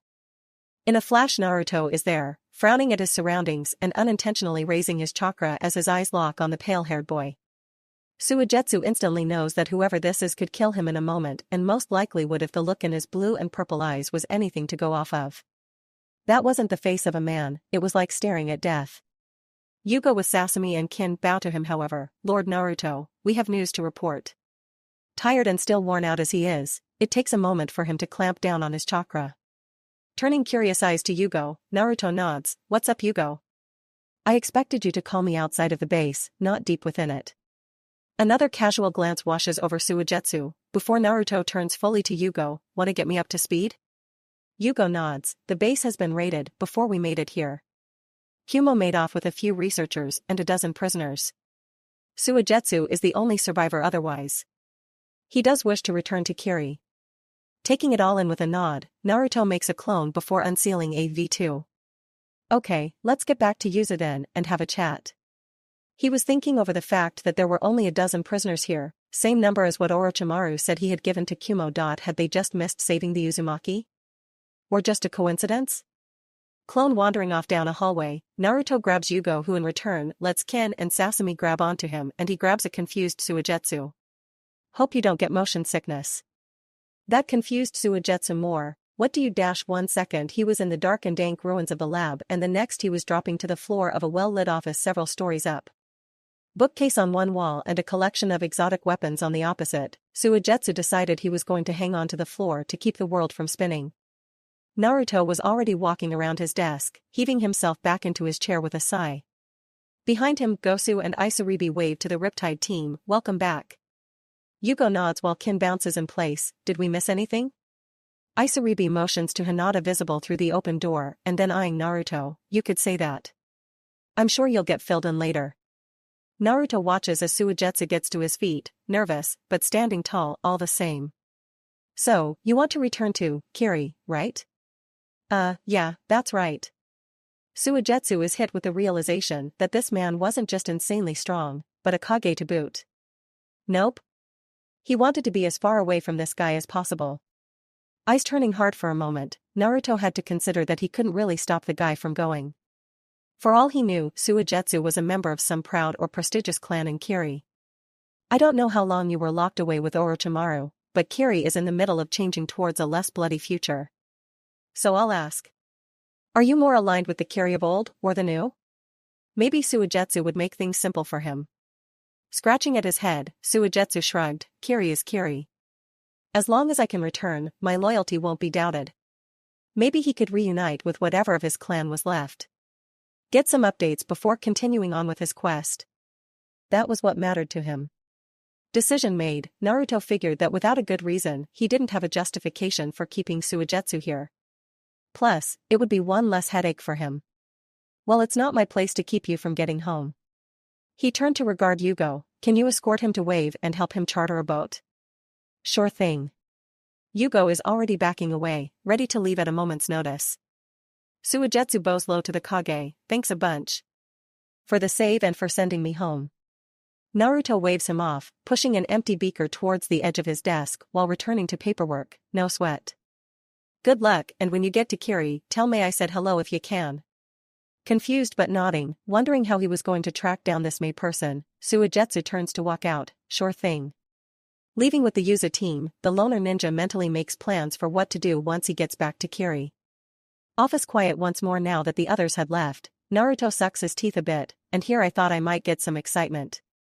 Isaribi shook her head, "Be careful, Uzumaki-sama. Lady Hinata might hear you." Said girl was walking into his office with a new stack of paperwork and a smirk on her face. "I did, by the way."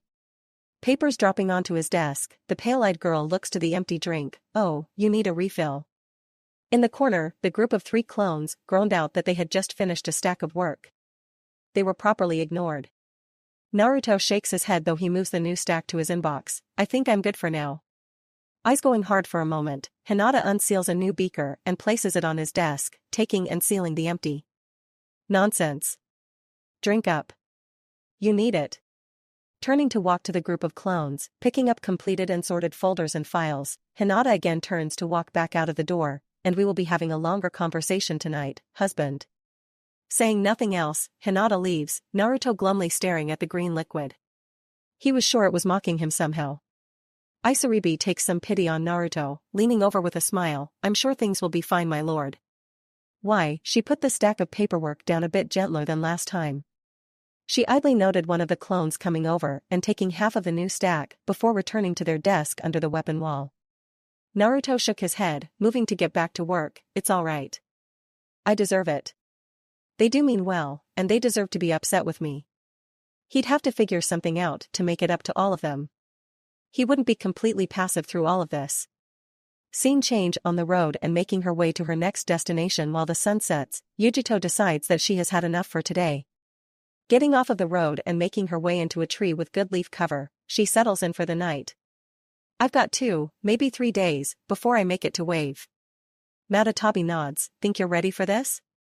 No. Conflicted about this mission, Yujito wondered over what B had said to her. He had been very clear that the Uzumaki would not be taken by force, and she believed him. Uzumaki were well known for being stubborn, willing to fight indefinitely, till death if needed. She had heard stories from some of the ninja tasked with breeder maintenance about what could happen to an Uzumaki who came off their pacification drugs. Shuddering at the idea of someone biting their own tongue not even seconds after regaining their full consciousness was terrifying. If nothing else, the willpower of an Uzumaki deserved respect. And to think, the Maelstrom is both a Jinchuriki and an Uzumaki. I think B had the right of it. If the Reikage wants him, he's going to have to beat him into submission. And you know he's willing to do so. There's only one Uzumaki male left in Kumo, and that one is getting old. The Matatabi had her own opinions of humanity and their need to subjugate each other in whatever manner they could. But that was well outside of her ability to do anything about. At the least, she could protect her container. Wishing she could be on her way to doing any mission other than this one, Yujito takes out of length of rope and ties herself to the tree, making sure she won't fall in the middle of the night. Things will work out. Hopefully. With some luck, the Maelstrom will catch on and capture her right away. Though she didn't hold out hope for how she would be treated. Yes, Kumo treated its ninja better than most, but they were still tools. To be used and expended at will, and Kumo Jinchuriki were at the bottom of that totem pole. And she. Well. She knew what that entailed all too well. Daimyo. High-ranking nobles. Merchants. She had been popular for some time. Jinchuriki women were in high demand for a lot of reasons. Thankfully the Matatabi was good about making sure she couldn't get pregnant against her will. She herself never wanted to bring a child into this world as long as things stayed the way they were. A prudent decision, I believe. Unless you're finally ready to defect from your village. Which to the ancient chakra being would be the better decision? Why stay loyal to a village that was willing to throw you away when necessary? Can't say that I am, at least not now. But what if? What if the Reikage ever ordered her to bear a child? She'd probably finally follow through with her own secret plan and kill herself. Maybe. If she could free her Biju first, then she'd be all for it. Internally, Matatabi sighs loudly. You don't need to kill yourself. God, I'm taking control and getting you laid when we find the QB container again. You need something positive. And you are supposed to be staying out of my mind, cat. Not truly upset, Yujito did have to remind herself that her Biju was just looking out for her. Blushing at the mental image that popped into her mind when the other blonde was mentioned, she shook her head quickly. We have a mission to complete. More like a suicide to get on with if B's measure of the boy is accurate. Consider all your options, kitten. Talking is of course one of them. Fading back into the depths of her mind, Yujito was left alone. She really did consider getting captured being the best outcome for everyone involved. She certainly didn't want to die, nor did she want to spark a conflict between villages. Though that may happen regardless. Adjusting herself and folding her arms around her middle, Yujito began to drift off to sleep as the night moved on. Tonight, the same lonely dream. A life far away from ninja, something peaceful with wide open fields and a quiet home. Maybe 2 children, or just 1. No more loss, and no one wanting to use or abuse her. Yes. A good life. A simple life. Scene change, night had fully descended on Uzushio, and Naruto was lowering himself into the bath. Alone for the moment and unbothered about it, he considered his options for tomorrow. He planned on getting the okay for Conan to come and visit his office so they could talk, but beyond that he was stuck behind his desk for another 2 days at the least. Not that he was raring to go anywhere just yet. He still needed to brainstorm and figure out just what he was going to do with Kumo. Well, I'm team razing that village to the ground. Of course you are. Naruto couldn't fault him about it though, it would be the easiest thing to do. Fly overhead and spam clones to find and rescue the Uzumaki, and then blow the village away with AV2. Short, sweet, simple. Of course, that ignored any innocence that might be involved, or the political fallout from such a move. Taking a deep steadying breath before exhaling slowly, Naruto lowered himself a bit more into the water. This sucks. From the doorway, it was a quiet pair that were the first to join him. Tayuya and Ino were quick to ease themselves into the pool-sized bath and make their way towards him, concerned looks on their faces. Ino at least flashed him a smile. Good to be out of that office? Like you wouldn't believe. Not moving as Ino and Tayuya settle on either side of him, he is only a little surprised by Tayuya clinging to his arm tightly. Hey. Tayuya shakes her head. I'm going to ask some things, and I need you to be honest, okay? Looking up to him, she watches as he nods slowly with his eyes locked on hers. What were you thinking, when you decided to continue fighting Orochimaru once you were injured so badly? We all know you're strong, unimaginably so. But, you don't use the Hiraishin in combat, you didn't even consider retreating even a little bit, and you keep forcing your eye to evolve further and further. Would you? Looking away from him finally, staring down into her reflection with a frown on her face though she refused to let him go, would you have been fine with that? Dying and leaving us alone, so long as you killed him? Waiting for a moment to be sure that she was done talking, Naruto sighed and looked up into the ceiling. I know. No, I wasn't thinking. I wouldn't have wanted to leave you all behind, I need you to know and understand that. I wanted him dead in a way I never wanted to kill anyone else before. Things had always worked out for us up till now, that I just didn't even consider that I couldn't win. And once I knew I had a technique that could heal me, I let that go to my head and did something reckless. Looking down and staring first at Ino and then at Tayuya, Naruto nodded firmly. I'll be better from here on. Survival first, mission second. Tayuya squeezed his arm. I love you, Naruto. But I need you to understand, if you take a needless risk like that again, I'll leave. It was quiet between the 3 of them, only the water sloshing against the rim of the pool, providing noise. I never thought that I could find happiness like this in my life. I was sure that I was going to end up like every other Uzumaki woman I had heard about. But, you changed that, gave me a better life. We built a better life together. But if you could throw that away, no. I can't stay and watch you do that.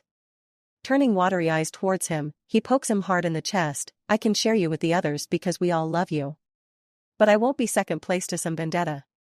You always make sure you come home, you start fighting smart, or so help me, then next time I'll use the Shinigami mask to bring you back just to kill you myself. I'm sorry, Tayuya. I promise, on everything that I am. Never again. And he meant it. A hard lesson, but one that he needed to learn. He got lucky with Orochimaru, and he couldn't rely on getting lucky anymore. Tayuya poked him again once more for emphasis, before sighing and leaning into him, much more relaxed than before. You better keep your word.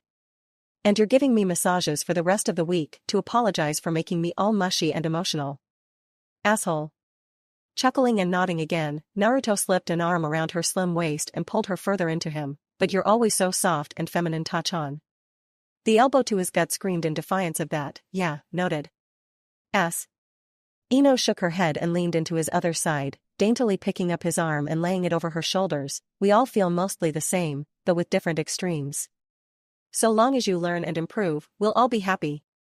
Smiling, she sighed and enjoyed the muscled arm around her shoulders. You aren't some random murder hobo skipping across the nations. You have a family, a people to worry about. You can't leave things to chance like that. I understand. Good whiskers, now, get to making clones, we all need back rubs. Looking up, he finally noticed the rest of the girls were here, still minus Koyuki and Kotoheim. Hinata, Karen and Anoka were smiling softly as they all lowered themselves into the waters, each watching him calmly. Making clones, Naruto bowed his head to them all. I'll be better, that's a promise.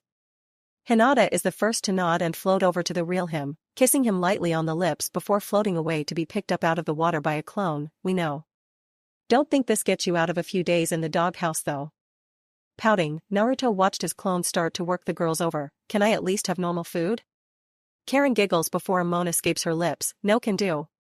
That stuff really is the healthiest thing you can have right now, that'll help you fully recover. Coupled with Kurama's healing, and you'll be in tip-top shape in record time. Tastes like you took every vegetable known to man and blended them all together. Getting a giggle from both Karen and Anoka but no response, he had a feeling he was pretty close with his guess. Arg fine. I'll be good. Ino leaned further into him. Oh you big baby. If you're a good boy, I'll do something special for you at the end. Leaning into his ear, Ino smirked as he twitched at her breath tickling him. You know, that thing I do with my tongue first thing in the morning? Rolling her eyes from her position on a towel, Hinata couldn't help it. You just can't help it, can you skank? It's for Naruto, so no. Always happy to snipe back and forth with her friends, Ino was still Ino after all. Naruto counted himself lucky. This could have gone a lot worse, and he was grateful that it didn't. Guess that was just the power of the Uzushio baths. Tomorrow would be a new day, but at least he was able to clear the air with his wives. Chapter 52. Many were still getting used to the newest addition to the city skyline of Uzushio. The large airship jutting out from the Uzumaki Tower made for an impressive conversation starter, but it was a bit of an eyesore to the locals for now. However, to tourists, it was fairly impressive to see such a ship docked there so peacefully in the sky. Having gotten the go-ahead to come and visit, Konan and Deidara were two such visitors to Uzushio. Being escorted by an outwardly chipper Ino, they step onto a waiting trolley while looking out towards the city. Almost right away Ino can tell that Deidara is the one to keep occupied, Konan very much the quiet type who has been putting up with the louder and more animated man. That was fine with her, gave her opportunities to build a psych profile after all. So, Deidara right? You're originally from Iwa? Nodding enthusiastically, Deidara focuses completely on Ino. Yes. From their blast core. But, they didn't appreciate my art, so I took my show on the road so to speak. Here he spread his arms out a bit with a wide smile that showed a lot of teeth. Leader lets me show off my art to the masses, and I couldn't appreciate that more. Though of course, my art pales in comparison to your leader's. Truly he is a visionary and an once-in-a-generation genius. His work outside of Tanzaku? Truly just, chef's kiss, perfection. Physically kissing his fingers, Deidara was very proud of himself at the moment. I'm sure he would love to hear you appreciate his work. Eyebrows raising a bit, she was beginning to worry that this guy might have more than a few screws loose. Maybe it was a trait of explosion users. Appreciate? No. His work is awe-inspiring. Breathtaking. Chilling. There aren't enough words to describe how his work makes me feel. But I've never been more inspired. Truly, even just a moment with him and I feel like I could improve just that much more. Reach new heights I've never even thought to reach. I won't go so far to say that I worship him, no, I'm not that idiot, Haydn. But it's close. Ino couldn't help but smile and chuckle, knowing that from experience, this guy was acting a lot like a fangirl about to meet their celebrity crush. Just great. Well, you'll be able to meet him for a bit today, to relay your message to him. Though of course, the usual warnings apply. It is Konan who chimes in, happy that someone else can entertain the demolition expert who to all who met him seemed a few marbles short of a full bag. We should not be long. I would just like to reconfirm his beliefs and extend an invitation to him to visit our own village. Then we will depart. Deidara tries hard not to pout, and fails. Couldn't we stay a bit longer? You know, so we can swap stories, experiences? Notes maybe? Konan levels bored eyes at him. Really? Seeing him nod, the powerful woman sighs and shakes her head. This is a mission, not a field trip. This is for my art, I shall not let anything stand in my way of that. I'll have to remind Pain of that when we return. Eh? Deidara paused as he thought about that. Push for more time for his art, or piss off leader and probably die.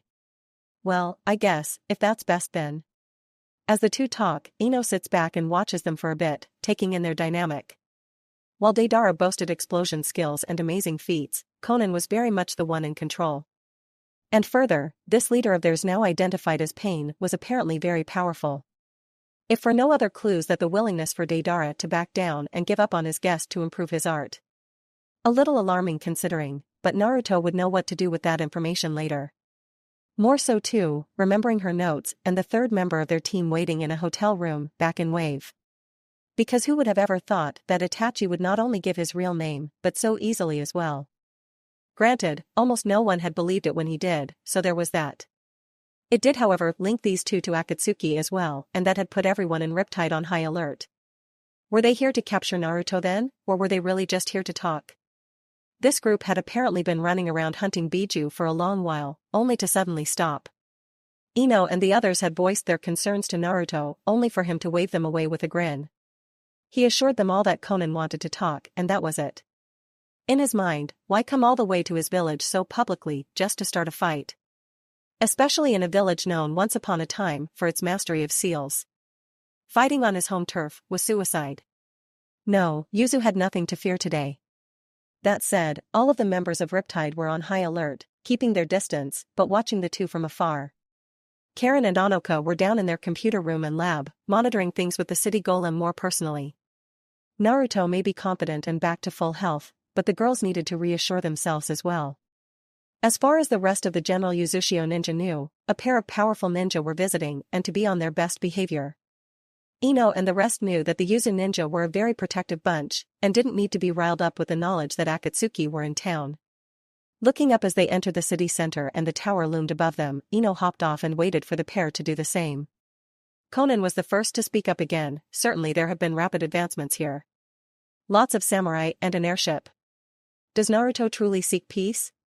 This seems more like a ninja state building up its military assets in preparation to continue the same wars that many others have and do. It would be disappointing, but predictable if that was the case. Like she and Pain had learned, power corrupted even the best of them. By the feel of the people around them, Naruto had a lot of power here. Ino took in the area around them, the main tower plaza a little empty due to the early morning hour. Though the city streets were busy and shops were already open, she had to remember that to an outsider it would look more military than it actually was. Maybe she'd recommend to Karen to toning down the samurai golem in the future. I can't say Uzushio doesn't project an image of a normal military state. Rest assured though, in terms of operation and our mandate, that's the furthest from the truth. Pausing as she reached the first destination where she really wanted to gauge their reactions, she stands before the memorial monument. Best I can say, we do not want a repeat of the original Uzushio Bikure. This month saw a mix of orange and red flowers of various species populating the space around the monument. Several people walked by, giving the group looks, while Ino nods to many of them who greet her quietly. Both Akatsuki members stand before the memorial and read its inscription there. Conan is quick to bow her head, clapping her hands and offering a silent prayer to those slain. While not a heavily religious person, she still believed and hoped that those who died were allowed to pass on peacefully. As she took in how well cared for the memorial was, she considered that maybe she could do something like this in rain. Well, if the people cared enough for it. What surprised her, however, was Deidara. Next to her the usually spastic and loud man had dropped to his knees, bowing his head to the ground and offering his own quiet prayer before sitting up straight and rifling through his clothes. What are you doing, Deidara? Conan's voice was quiet, but questioning. He was beginning to attract a bit of a crowd after all. Curious onlookers weren't saying anything and no was stopping him, as he finally unseals and removes a roughly 20 centimeters wide piece of thick glass. Deidara smiles as he looks down into the surface of the dirty material. Refusing to clean it from where he had taken it from the crater just outside of Konoha, now deemed Glass Lake, there was half of a seal burned into its surface. He considered that he should explain himself a bit, however, as he finally stood slowly, my art. It's all about love and expression of the perfect moment. I consider the explosion to be just that, the ultimate expression of beauty in a moment. And I can tell, Lord Naruto believes the same. But. And here his voice quiets down, almost reverent as he nestles the jagged and cracked glass against the monument and among the flowers, reflecting light and catching attention. His art also shows that there is beauty that can last, in freezing a moment in time, of leaving a lasting impact on the world around you. A loud statement that shouts, "I was here." Voice raised for only a moment, Deidara stands back and looks up to the tip of the memorial. The maelstrom showed me that explosions can be both a fleeting moment and leave a lasting memory. A testament to their creator. So I give this back, one everlasting piece of the maelstrom's first major artwork, come back home to show that he and Uzushio are here to stay. Behind him, Conan's eyebrows go from raised to softening, a gentle smile on her face. Perhaps I have misjudged you, Deidara. Next to her, Ino nodded with much of the same sentiment but did not voice it, seeing a quiet pair coming to join them.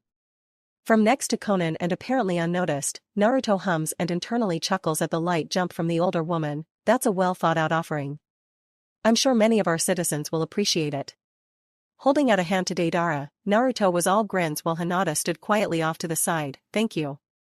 Having this piece of my past returned is pretty touching. It reminded him that while he had nearly killed Gaara during the invasion of Konoha, he had come out of it with a loyal friend. It had helped solidify early that not everyone was too far gone, that some could be talked back from the edge of their darkness. Deidara reached forward and took it, firmly shaking Naruto's hand with a grin, as one artist to another, the honor is all mine. Looking towards Conan while Deidara pumped his arm furiously, Naruto sent her a questioning look. She smiled and shook her head, he's my guard for this time around. Nodding and eventually getting his hand back, Naruto turns and motions down the road, follow me, let's go on a little tour and we can talk. Conan fell into step next to him while Hinata walked just slightly behind them with Ino and Deidara, who again seemed to want to wax poetic about the meeting. Not far away and shadowing them is a relaxed En, keeping a respectable distance. Looking back, Naruto turns a grin towards Ino. Would you mind going and checking in on Karen and Anoka? Here he winks and hooks a thumb towards En. I think I have enough guards for today, and I'm sure they could use the company. Not even hesitating, Ino bows to Deidara and Conan. It's been fun meeting you. I hope we can continue to be on friendly terms. Waving as she turned, she jogged back towards the tower while En took her place. Conan raises an eyebrow as they continue along on the right side of the street on the sidewalk, everyone easily giving them a wide berth upon seeing Naruto. You seem to command a lot of respect from your people. Naruto nods, waving to a shop owner who tries to entice him with an early morning bowl of ramen. It's easy, I think, when everyone knows you'll fight tooth and nail for them. Naruto watched a large golem lumber by shaped like a giant lizard and carrying about a dozen children on its back. At one point or another, I've helped or saved a good portion of people in this village. I have their trust, not because I have power, but because I put my money where my mouth is, so to speak. Naruto grins and looks directly at her now. I want to build a peaceful world, or at least, as peaceful as it is ever going to be. Naruto did not fool himself on this. He couldn't change a lot of things, but human nature was not on that list. Thinking his words over, Conan does internally smile as the young man she had met before does not seem to have changed very much. Still the optimist with a loyalty streak a mile wide. My leader says he is willing to meet with you, but, due to limitations on his body, it would be easier for you to come and meet him instead. Push came to shove, she could summon Nagato's main body here, but that could cause its own issues. Right now she knew him enough to know if there was a chance for talks to go well, he at least needed to be on comfortable ground. Hopefully Naruto didn't take offense to this. Which he didn't, Karen having updated him before he came down to meet with Conan must be hard. I'm sure Akatsuki members are having a more difficult time moving around freely these days. Surprise clear on her face, Conan schools her features and mentally berates herself. Of course he knew by now who she was, coming here with Itachi of all people practically screamed it for one. Still, she felt compelled to ask, so you know. And allowed us entry anyway. Chuckling and nodding as the area around them becomes less business-oriented and more entertainment district, Naruto just smirks at her. Itachi was more than enough proof. But your wording was a clue too. You keep calling him leader, but never Kage. So it wasn't a village head, but with as powerful as you are, it had to be quite the organization. So, I made a guess, and Itachi showing up solidified it. Here Naruto shrugged and folded his arms behind his back. So long as he remains peaceful and wave, there will be no problems. though Sasuke might be pissed off with him later when he found out about it. He'd still tell him regardless. He had made a promise, which was also why he wasn't flying off to kill Itachi right away. That was Sasuke's vengeance, not his. Konan can only shake her head. In his own way, twisted though it may be, Itachi does love his little brother. Of everything we can negotiate and talk about, Itachi's fate isn't one of them. That's between those two brothers. If Sasuke still wants to kill him, I'm sworn to help with that. Naruto stares ahead, continuing to smile for the benefit of people around them. Didn't want to give the impression this little tour wasn't going well after all. Konan can understand where he was coming from. You'll not have to worry about retaliation if you end up killing a member or two, depending on who they are. We're more of a loose collection of strong individuals. Most are here because leader pays them, while some are more personal reasons. Not everyone believes in Pain's end goal, and that's okay. Nodding and saying nothing for a moment, Naruto continues to lead the way and offers waves to several curious citizens. Now firmly in the loud and boisterous district, Naruto motioned to brightly colored signs and busy-looking venues. Even early morning and people were finding time to relax and find ways to de-stress. Welcome to the party district. We may still be a military, but Uzushio's capital is meant to be more focused on the civilians. So it is here that an entire district is dedicated to entertainment and fun, whichever flavor that may be. From family stuff to the usual, more seedy. Very cavalier about that. Are you not worried about your people's reputation? Shaking his head, Naruto waved at a burly bouncer trying to wave him and his group inside a quiet-looking bar. In one way or another everyone gambles or drinks or smokes. At least we can give them a safe place to do so. You truly love your people. Konan can see it in all of the faces that return greetings or offer shouts to the young man. Admittedly, a lot of the freedoms you allow your people seem reminiscent to Konoha. Finally shrugging while trying not to dwell on thinking about that place, Naruto keeps going. I am originally from that place, so I wanted to use as many good qualities while trying to avoid the bad. It's not perfect, but we keep striving to improve. Case in point, not far in front of them, double doors burst open and two men go flying out into the street, exchanging fists while grunting and yelling at each other. Behind them and holding one of the doors open, a waitress in a fairly short blue yukata was yelling at them both. Don't you come back. Either of you. You cause too much trouble. Wait. Keiko, my sweet. Let me explain. Explain this fist shitball. Screw you, asshole. That's my girl you were getting handsy with. Naruto and Ko watch as half a dozen samurai jog into the street, quickly pulling the men apart and slapping cuffs on their wrists. Not ninja at least, Naruto was relieved about that. Pre-programmed as they were for certain conditions, the samurai were quick to finish restraining both men and carry them away. Yeah, not perfect, but working on it. Konan offers him a bemused grin. If those are your biggest issues, count yourself lucky. I do. Naruto continued the trek, the main road curving with its design spiral. Always my biggest worry is corruption. Power corrupts, and I want to prevent that as much as possible. Power is the most dangerous drug. I'd like to build up as many allies as I can and then we'll experiment with different ways to run our nations. I'd like to build a system where we talk about our issues first. Force should never be necessary between friends. And those who aren't your friends? If they can at least stick to not being violent, I can do the same. But if they want to get violent, well, I have something for that.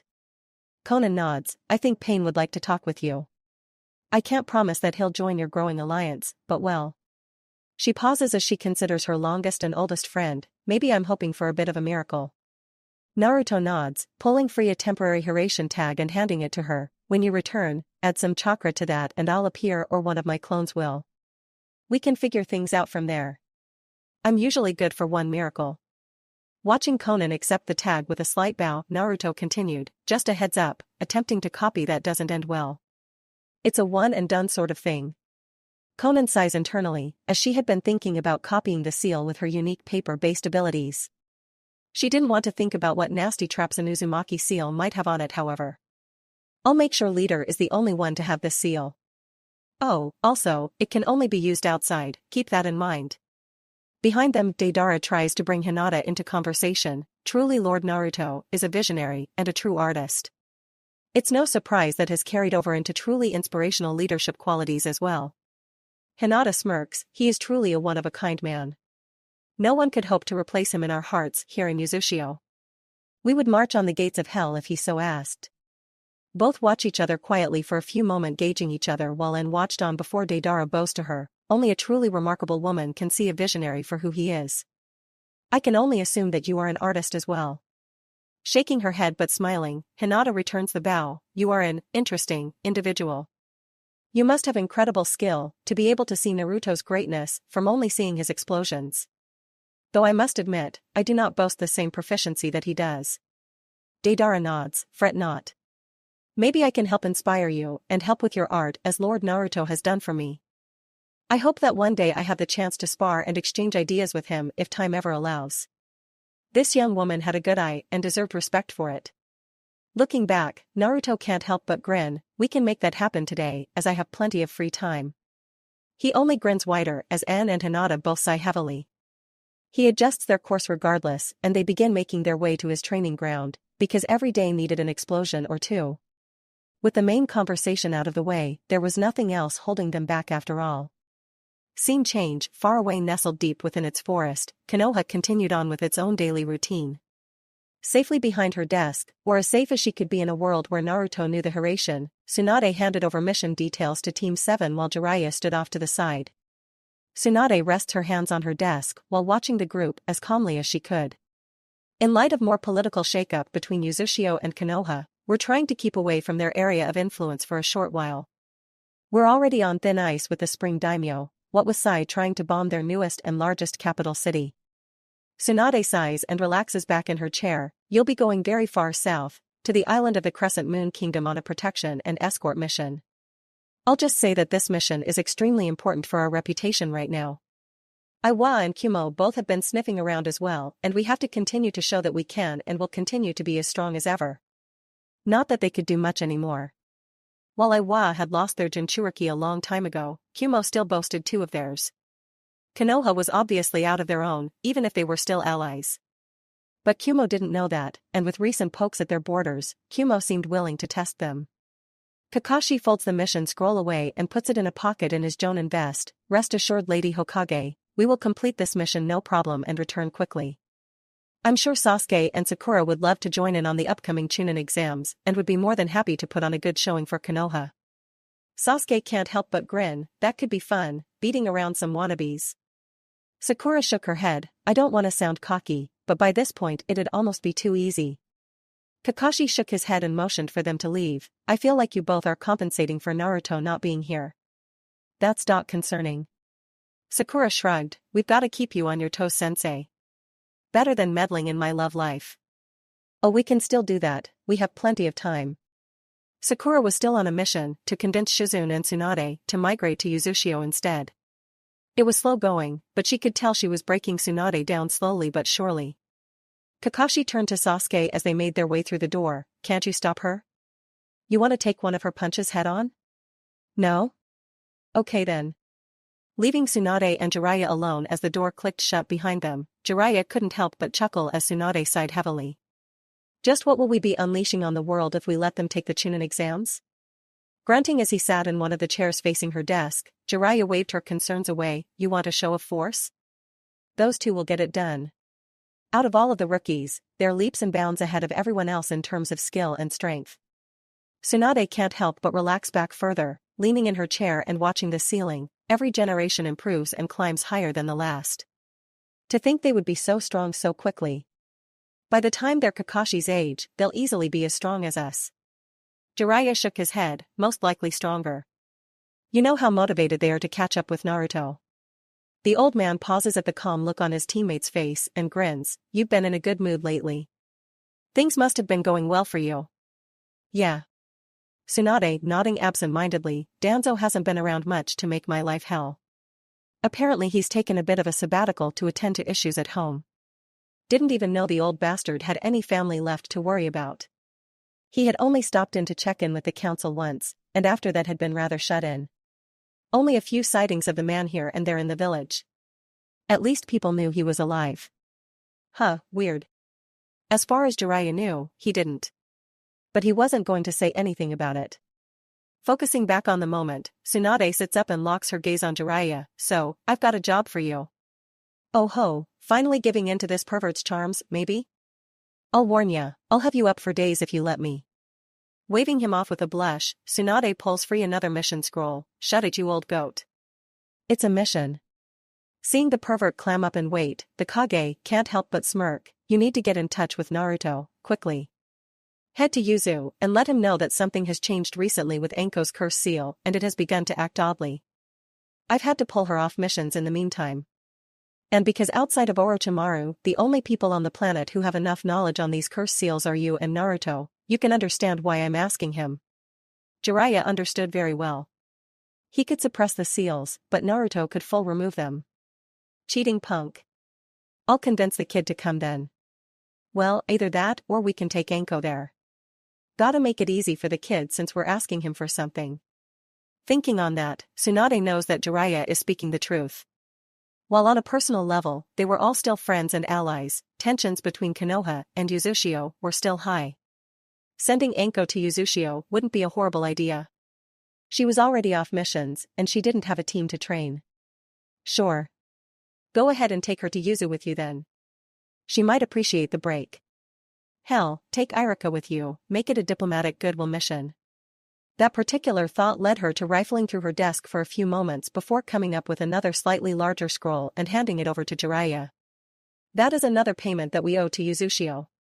Don't touch it. We're making this an official goodwill mission in full. I'll file it accordingly. Goodwill, huh? Jiraiya can't help but chuckle, in where we ask Naruto to spend some time helping us out. Tsunade waves his concern away. Naruto likes weird problems like this, and he'll have fun teasing the hell out of Anko and Irika. Jiraiya does have to nod at that last point. Naruto would enjoy teasing his old teacher immensely. Alright. I'll get a move on then. I'll be back as fast as I can. Don't want to leave you alone too long. Chuckling as a pencil flew by his head, Jiraiya was out a window and bounding away across the village. Left alone completely now, Tsunade can't help but consider this some good luck. Sure, most of her highly skilled teams were out on missions right now, including most of the rookies, but everyone was giving Konoha space for the moment. While she knew better than to make a bet over it, even with herself, she did want to give thanks. Things were quiet. Nor did she have to worry about some shadowy terrorist organization coming after them anymore. That was fully Naruto's problem now. She knew he could handle himself at least, the explosion junkie. Down the road and away from the Hokage Tower, Team 7 walks along as they consider their mission. The Land of the Moon was a long ways away from Konoha, just the ship journey would be at least a week, maybe a little less. Focused as they are, they miss the blonde-haired girl sneaking in among them to wrap an arm around Sasuke's waist. Causing the boy to shudder and Sakura to squawk, they take in the blue capri pants, stretched tight orange t-shirt and a black short jacket before they meet the whiskered face of their old teammate, even if he is currently a she. Sasuke couldn't help but twitch, twin orbs of soft flesh pressed into his side. What are you doing, Naruto? This had to be the real one, none of the clones could pull off the transformation this well. Don't you have a city to run? He didn't want to think about the fact that it was so easy for Naruto to sneak up on them. Granted, he knew them really well, so it did make some sense. It was still a little freaky. Naruto, however, just grins and hugs him tighter. Hush, call me Naruto when I'm like this. And I missed you guys, so I wanted to see you. Mismatched blue and purple eyes bright as always, the pseudo-girl winks at him. Aw, don't tell me I got you all flustered, Sasuke. Shoving his best friend away, Sasuke shook his head. Sakura was right, you're somehow even more insufferable than ever. I'll tell Hinata and Ino to bully you the next time I see them. Puffing out her cheeks, Naruto pouts, you're so mean. She, however, does accept a hug from a happy Sakura. See, this is how it's supposed to be. We miss each other, hug it out, swap stories. Sakura can't help but jab her friend in the shoulder. Why are you a girl right now anyway? Call an infiltration practice. Snagging an apple from an unsuspecting vendor, the pigtailed girl grins and takes a huge bite. I'm usually so in your face, I don't get to practice much. Sasuke shook his head, kinda not fair when you can literally transform into whoever or whatever you want. Naruto winks at him, a teasing tone in her voice. Want me to turn into a slightly older Sakura? Bet that could be fun. Sakura scoffed and crossed her arms. Should I be worried that your practice is hitting on my boyfriend? I'm telling the Fox Den girls. Naruto leaned forward to look at Sakura from Sasuke's other side. I can always change into an older Sasuke. That got the girl quiet in a moment, the blush building on her face telling them all more than enough. See, my way is more fun. I'm not a pervert. Sasuke sighed, no one called you a pervert, Sakura. Kakashi, however, can't help but watch the three quietly.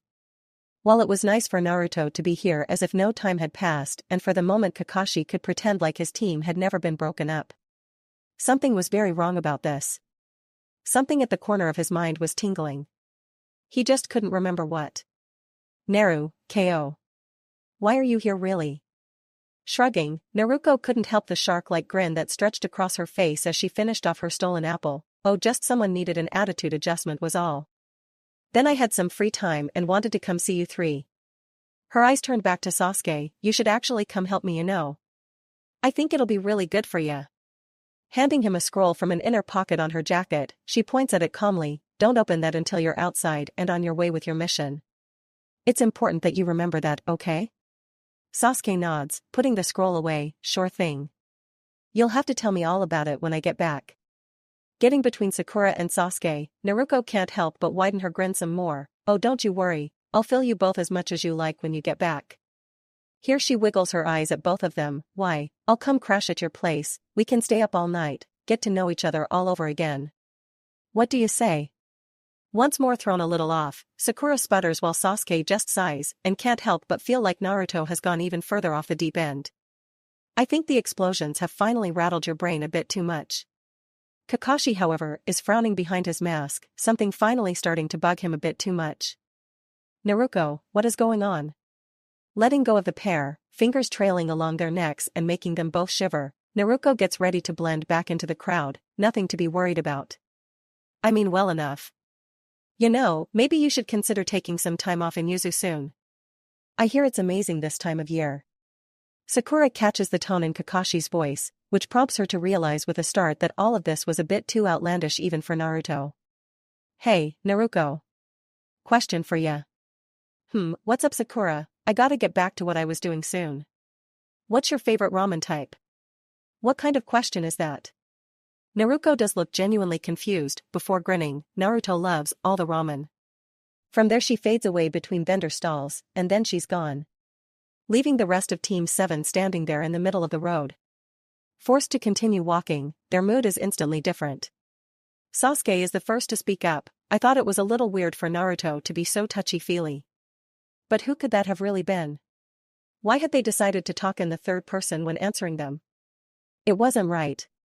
Sakura, however, shook her head, I think it was a clone, the chakra signature was way too close to Naruto's to be anything else. But that was. I don't know. Personally, she was even more freaked out about how easily the blonde bombshell blended in with the crowd. His clones are as weird as ever though. Kakashi is the one to voice his own more jarring opinion out loud, it was a clone for sure. But it was much too independent. It was the eyes that threw me off. Seeing his students look at him and wait, he points to his own covered eye, there were no ripples there. While last we saw him, he had at least 2. This might be a clone he made a long time ago and left here to complete some job.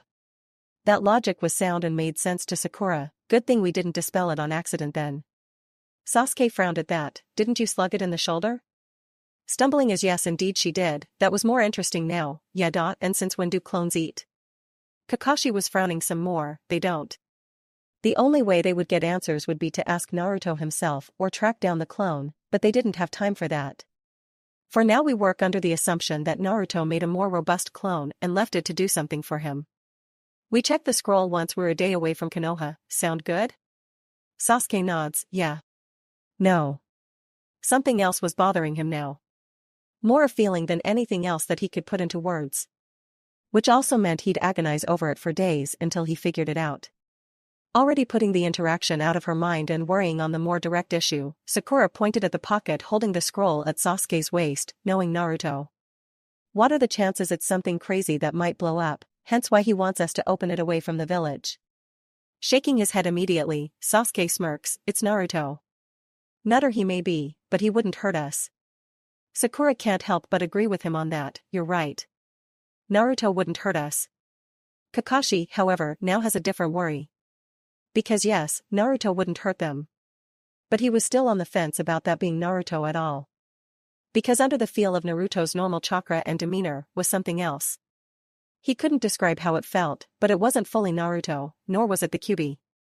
Scene change, waves crashing against a rocky beach, sun high overhead. Naruto is bouncing from foot to foot as he and Deidara face off. Deidara openly molds clay in his hands, smirking while Konan accompanied by Hinata and En watch on with exasperated looks on the women's faces. Naruto is beyond fascinated by his technique, coming next to him and watching closely. How the hell does that work? Is this a bloodline? I'm guessing they work your chakra into the clay to infuse it with explosives then? Mind racing, he completely didn't even think to ask about more normal things involving mouths and hands. Though that might come up later as his mind worked through his curiosity. Deidara nods as his right hand works a small amount of clay over and his left now holds a tiny clay bird. That's right.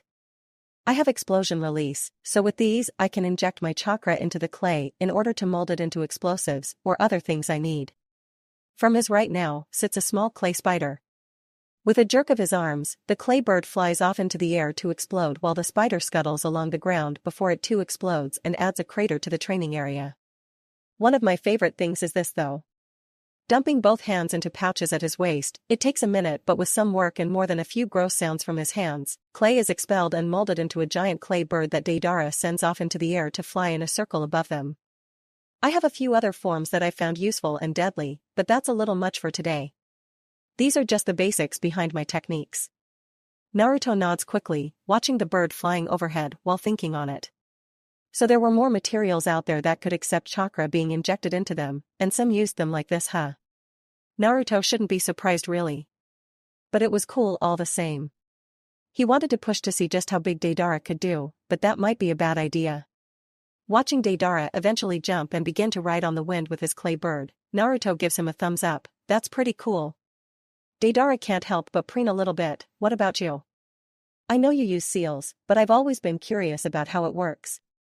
Naruto nods, flaring his jacket open and unsealing several scrolls of varying sizes. From less than a foot tall to the largest that was just shy of 4 feet long and a foot thick. So most of the smaller ones, all of these less than a meter, are conventional. Meaning they're basically souped up explosive notes with a much bigger yield that increases as the size of the scroll goes up. But a couple are special.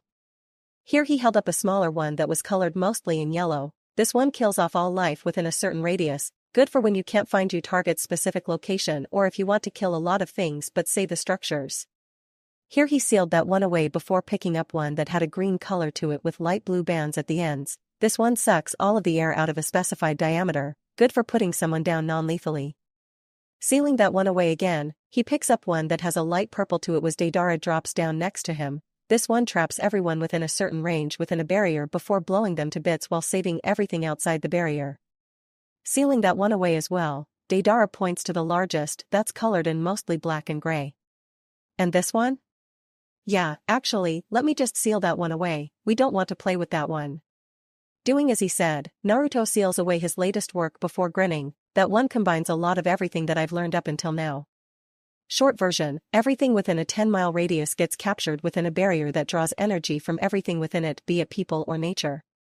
Next, the seal converts everything within the barrier into energy, breaking it down to its base components like a lot of my other explosive seals, before collapsing in on itself and storing all of that energy for later use in a new reconstituted scroll. It'll change from black to white depending on how much energy is stored away. Naruto did hold up his left arm, where instead of a group of glowing seals that had been there before, was a single tattoo of a red dot on his inner wrist. You'll need the companion seal to even use that scroll, so it's locked to me and me alone. Konan along with everyone else overheard what he just described, subtly trying her hardest not to freak out completely by what he just said. So not only do you kill everyone trapped inside, but you then use them to fuel the next scroll? Naruto nods, yup. I figured if I ever got to a point to use this scroll, that I'd go full on raze it all to the ground. Deidara has dismissed his bird, dropping to his knees and grabbing Naruto's hand, who is too stunned to pull away. You use the literal blood of your enemies to create a newer and even greater explosion? Nodding again while watching the older man who looking ready to weep, Naruto couldn't help completing his thoughts on it. Well, I figured that sure it'd be easy to kill my enemies in an explosion, but it'd be a lot more fun to force them to protect my home from greater threats later on, yeah? Deidara bows his head with no hesitation. I am yours, Lord Uzumaki. Truly you are a once-in-a-lifetime god of explosions that I could never hope to compare. I weep at your glory. Naruto turns to Konan, who looked ready to throw something at her companion. Does he do this often? Konan shook her head, never. Deidara looked into Naruto's eyes as the younger teen turned back to face him. I do have just one question, my lord, if I may. Seeing Naruto nod slowly, Deidara presses on. I've only been able to see one of your works, so I have to ask. Why are there depictions of ramen bowls in your fire? Naruto can't help but beam as Hinata and En give tired groans. Someone finally sees it. Yes. I'm finally complete. He'd deal with an apparent terrorist pledging himself to him later. This guy rules. Chapter 53. Naruto had thought that it would be a good idea to see the Akatsuki ninja off personally, as a gesture of goodwill and to show that he didn't hold grudges. Of course, as they all stood at the fire countryside of the Great Naruto Bridge, himself flanked by En, Niji and his team, his eyebrow was slowly beginning to twitch. Konan looked more than a little frustrated while Naruto couldn't read Itachi clearly. Somewhere between bored and ready to leave irritation, they both were instead locked onto the man standing next to the blonde and refusing to move. Deidara had made it clear he was staying in Uzushio, having pledged himself to Naruto and reiterated this morning that he had meant it. While Naruto did feel a certain way about housing a known terrorist in his country, they were ninja. Alliances changed, yesterday's enemy was today's friend. That said, trusting the explosion user would be hard one for most. Not Naruto though. Anyone who could turn their chakra into explosions was alright with him. Think of the possibilities. Konan is over it, pain won't stand for this. Deidara, you need to return with us. Deidara held up his arms in an X formation and shook his head. No can do. Like you said, we're more of a loosely held together band of mercenaries. Money or not, I've decided to leave. Itachi turned to Konan, keeping his eyes down and not giving anyone the idea that he might be willing to use his Sharingan here. He isn't wrong. Any one of us can pack up and leave at will. Yes, I realize that. But to leave in the middle of a mission? Deidara pointed at her dramatically. We're going to be allies anyway. You'll make sure of it, right? So it doesn't matter. Tell him I'm just making sure our interests are aligned during my stay here is all. Honestly, Deidara didn't care at all if Akatsuki allied with Uzushio or not. To work and learn from the genius seal worker and learn new ways to build explosions was a dream come true. He had once thought that he was the greatest artist when it came to utilizing explosives, but that delusion was long gone. No. He would stay, fight for it if he had to. I follow Lord Uzumaki now, I respect him. Konan couldn't fight that last comment. Most of the Akatsuki members didn't necessarily respect Pain as they did fear him, greatly. True and honest respect was hard-earned in their line of work. Heaving a sigh, she turns to offer the still-twitching Naruto with a tired smile. Please do take care of the idiot. I'm sure he'll be a handful. Hey. Deidara's indignant cry went ignored. Naruto grinned, can't be any worse than me. Have a safe travel, and I'll be seeing you soon. Konan was beginning to turn away. I'll make sure Pain summons you as soon as we return. Bowing to him, she turned to leave. Naruto turned his eyes to Itachi for a moment. Hey, Tachi. Seeing the older Uchiha turn to him with a curious look, Naruto shrugged. For the record, I think you and Sasuke have a lot to talk about. Danzo has been informative, to say the least. That got a rise out of Itachi, eyebrows nearly disappearing into his hairline. You've learned something, have you? Itachi couldn't fathom Danzo spilling information about anything of his own free will. Which meant Naruto must have gotten creative. You could say that. Naruto's eyes began to glow eerily. That said, if Sasuke asks me, I'm still completely on board with kicking your shit in. Noted. Itachi let a rare grin grace his face as he turned away. Stay strong, little brother. Following after a quietly curious Konan, the pair made their way back towards Rain. Naruto finally sighed and turned back to his own group, the crowds on the bridge parting around them without a word. Welp. Naruto's eyes turned to a giddy-looking Deidara while En and the rest kept a healthy distance. Let's get back. I'm sure En can help Deidara settle in somewhere in the city. And Niji, you and your team can report to the mission floor. I'm headed back to my office. And turned to older teen who looked ready to start bouncing on his feet. Sir?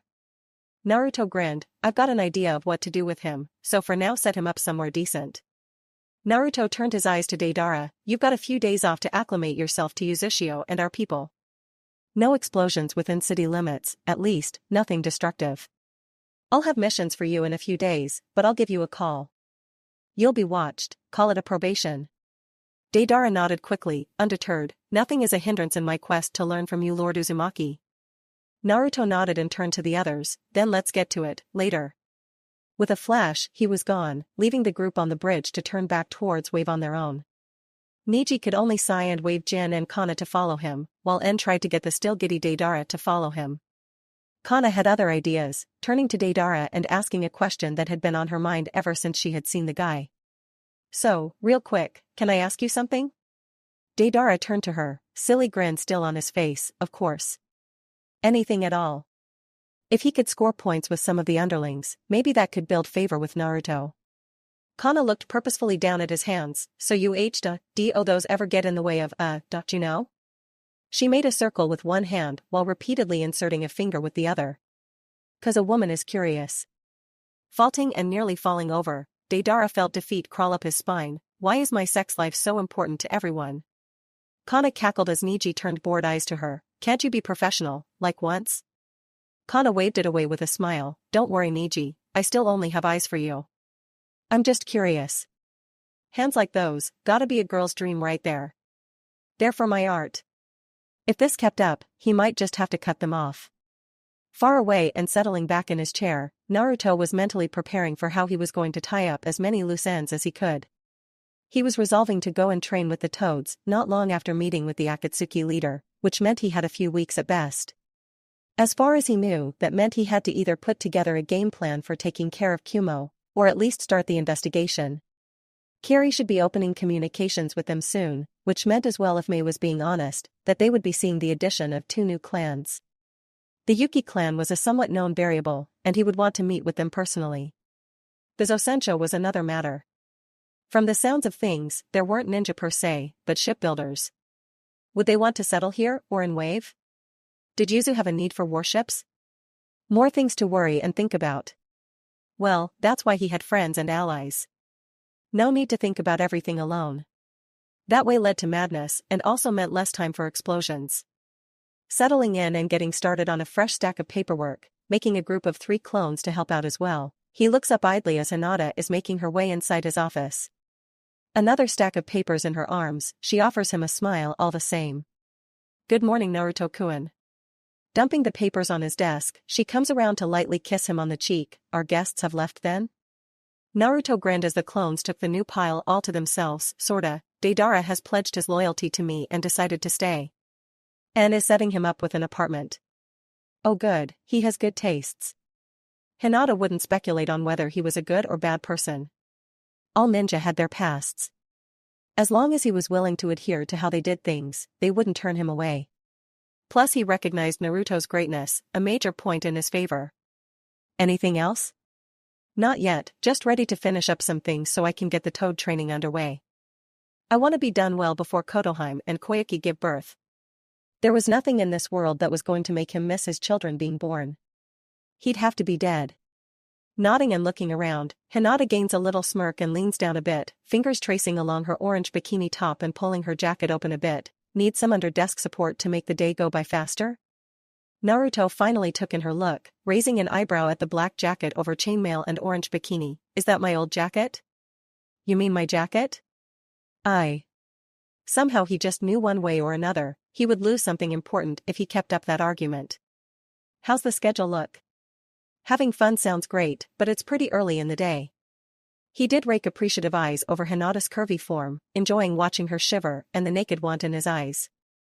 Hinata stood up straight as she thought about that. Well, Ino and Tayuya did say they would be coming by later. Tazuna requested another visit to the fortress as well. Karen and Anoka also said they might come by if they finished a project.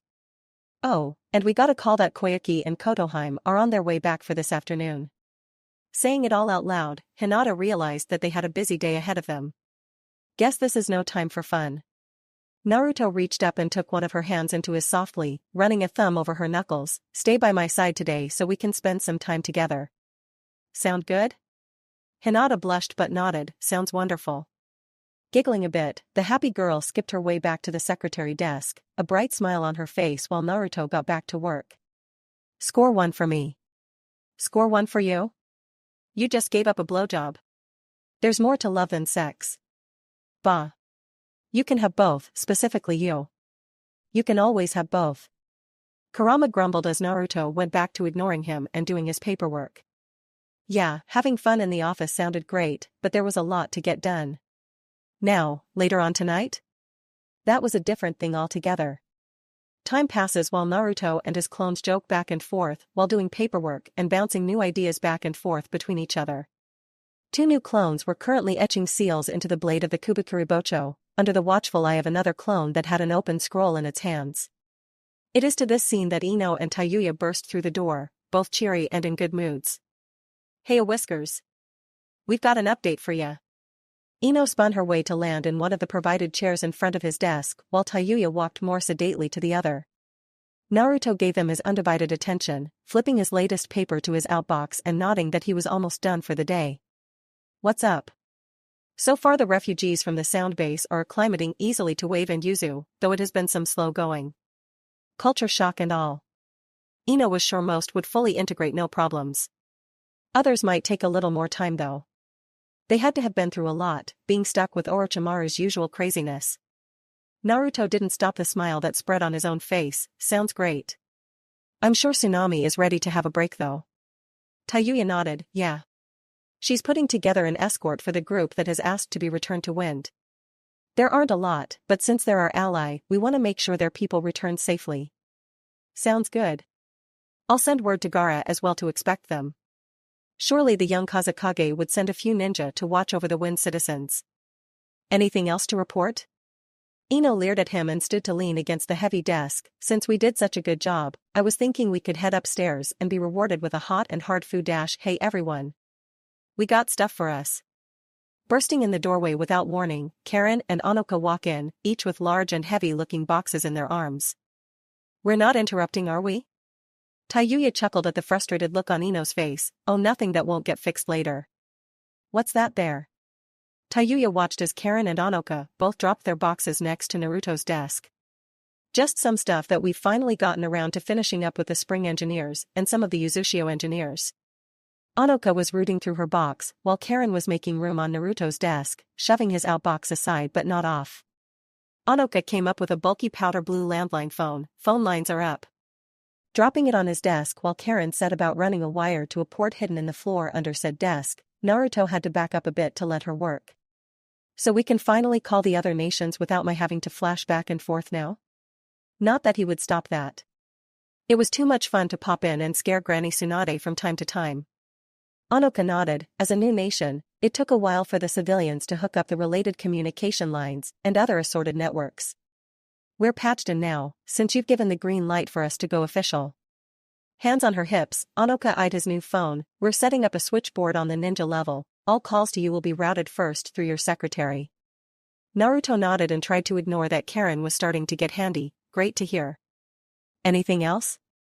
I twitching as Karen found something sensitive. He watched as Ino balled her fists tightly. Ino kicked the desk. Hey bitch, if we all have to wait, so do you. Karen grumbled, but climbed out from under the desk all the same. So close. Aw come on. We've been hard at work for days. Let's us have this.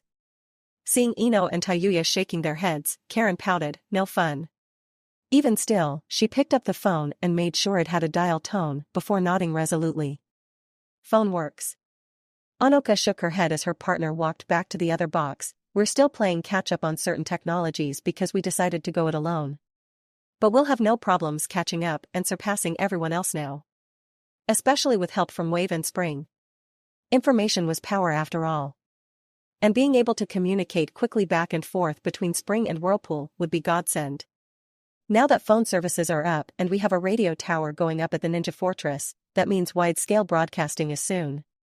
Maybe we can put together a video phone for you. Naruto considered that would make talks with the other Kage a lot easier. Though he was sure the likes of Kumo and Iwa would be more old-fashioned, wanting to meet up in person whenever they needed to talk.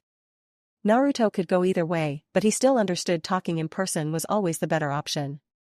Bending over and going through her own box, Anoka begins tossing smaller handheld radios to everyone in the room, including Hinata who had wandered her way in with all the commotion going on. With the basic radio station complete, smaller radios are being issued to everyone. These are mainly for work within our borders until we build up some better units for working abroad. But, you can still use them for squad communication in the field. Tossing one to Naruto, Onoka gives him a grin. Naruto accepts his, a small blue box with an antenna and a cable that fed into an earpiece. We'll have to set up radio protocols and call signs. I'm sure you all will be taking either Riptide or Foxden monikers?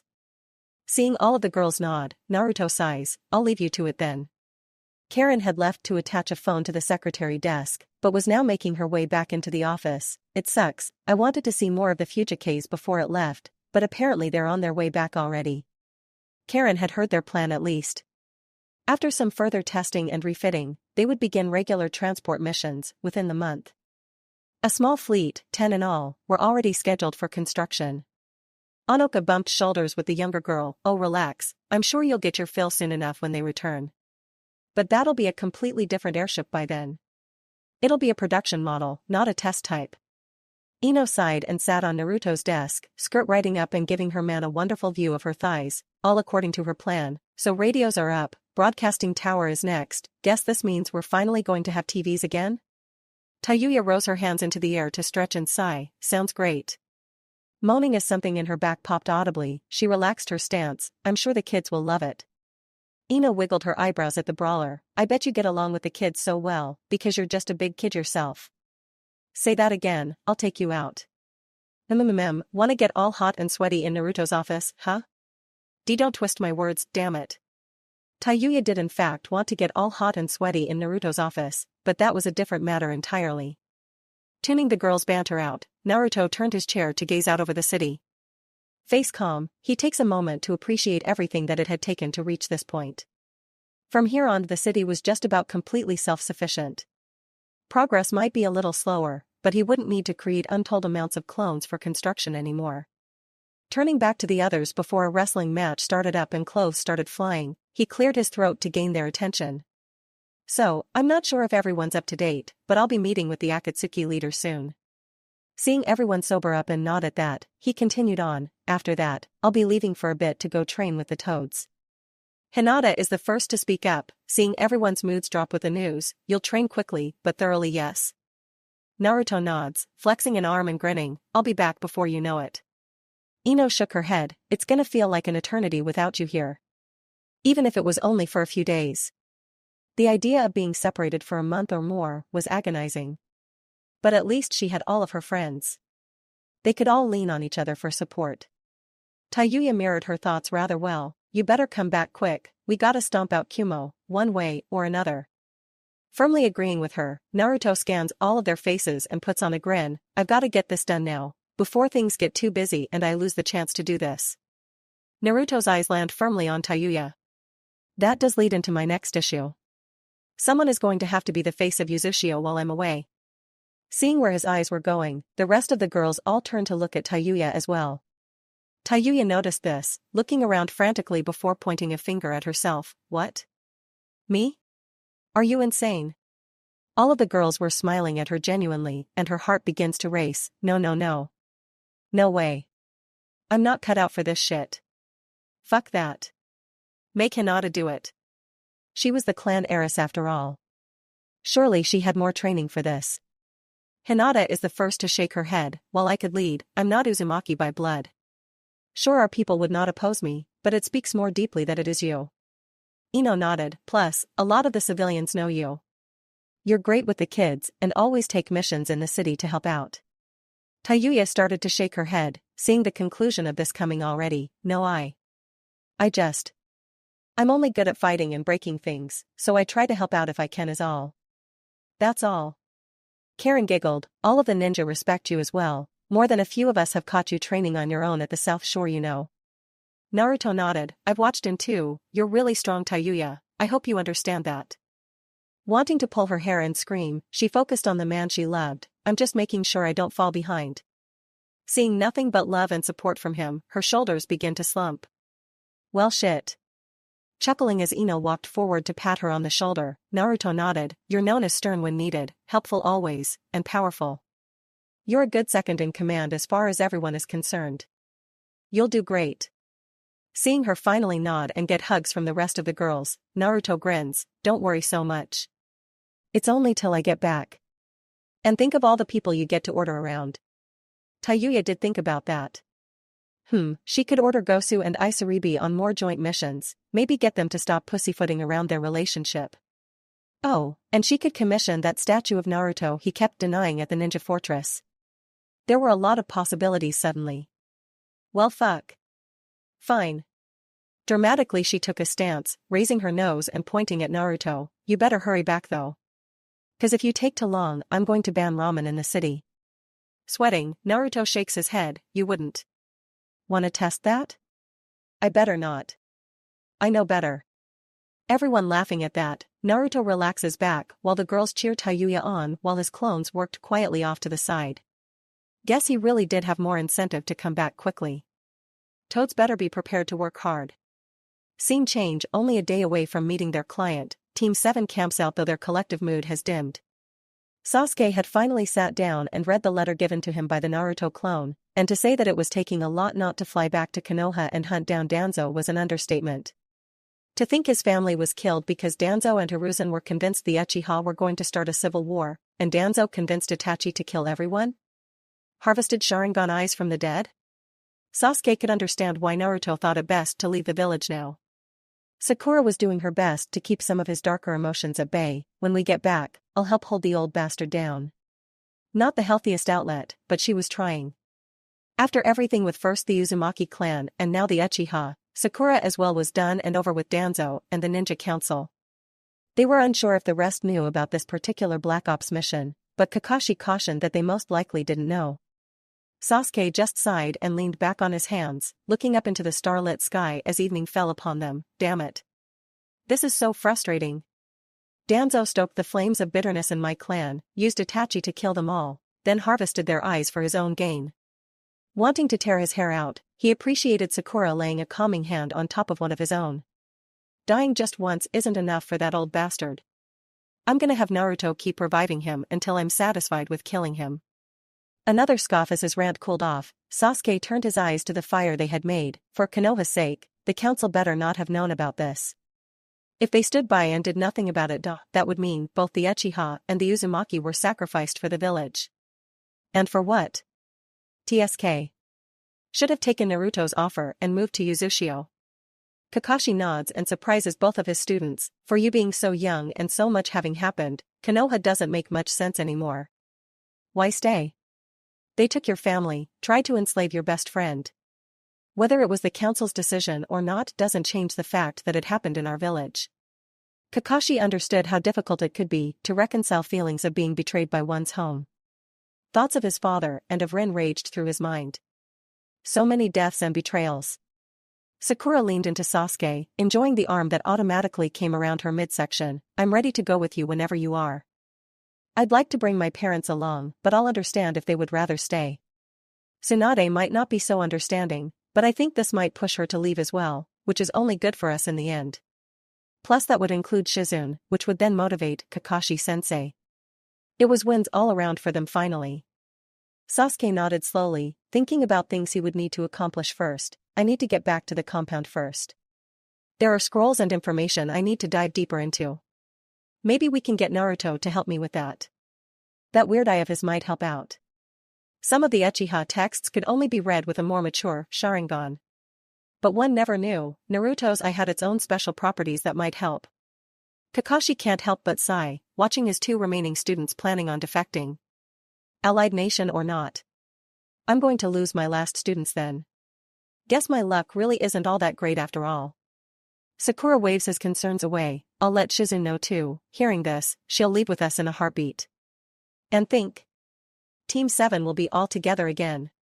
Sure, they might not be able to run missions with Naruto often anymore since he had a village to run, but they could figure that out later. Sputtering, Kakashi eventually just hung his head. I never said anything about leaving the leaf.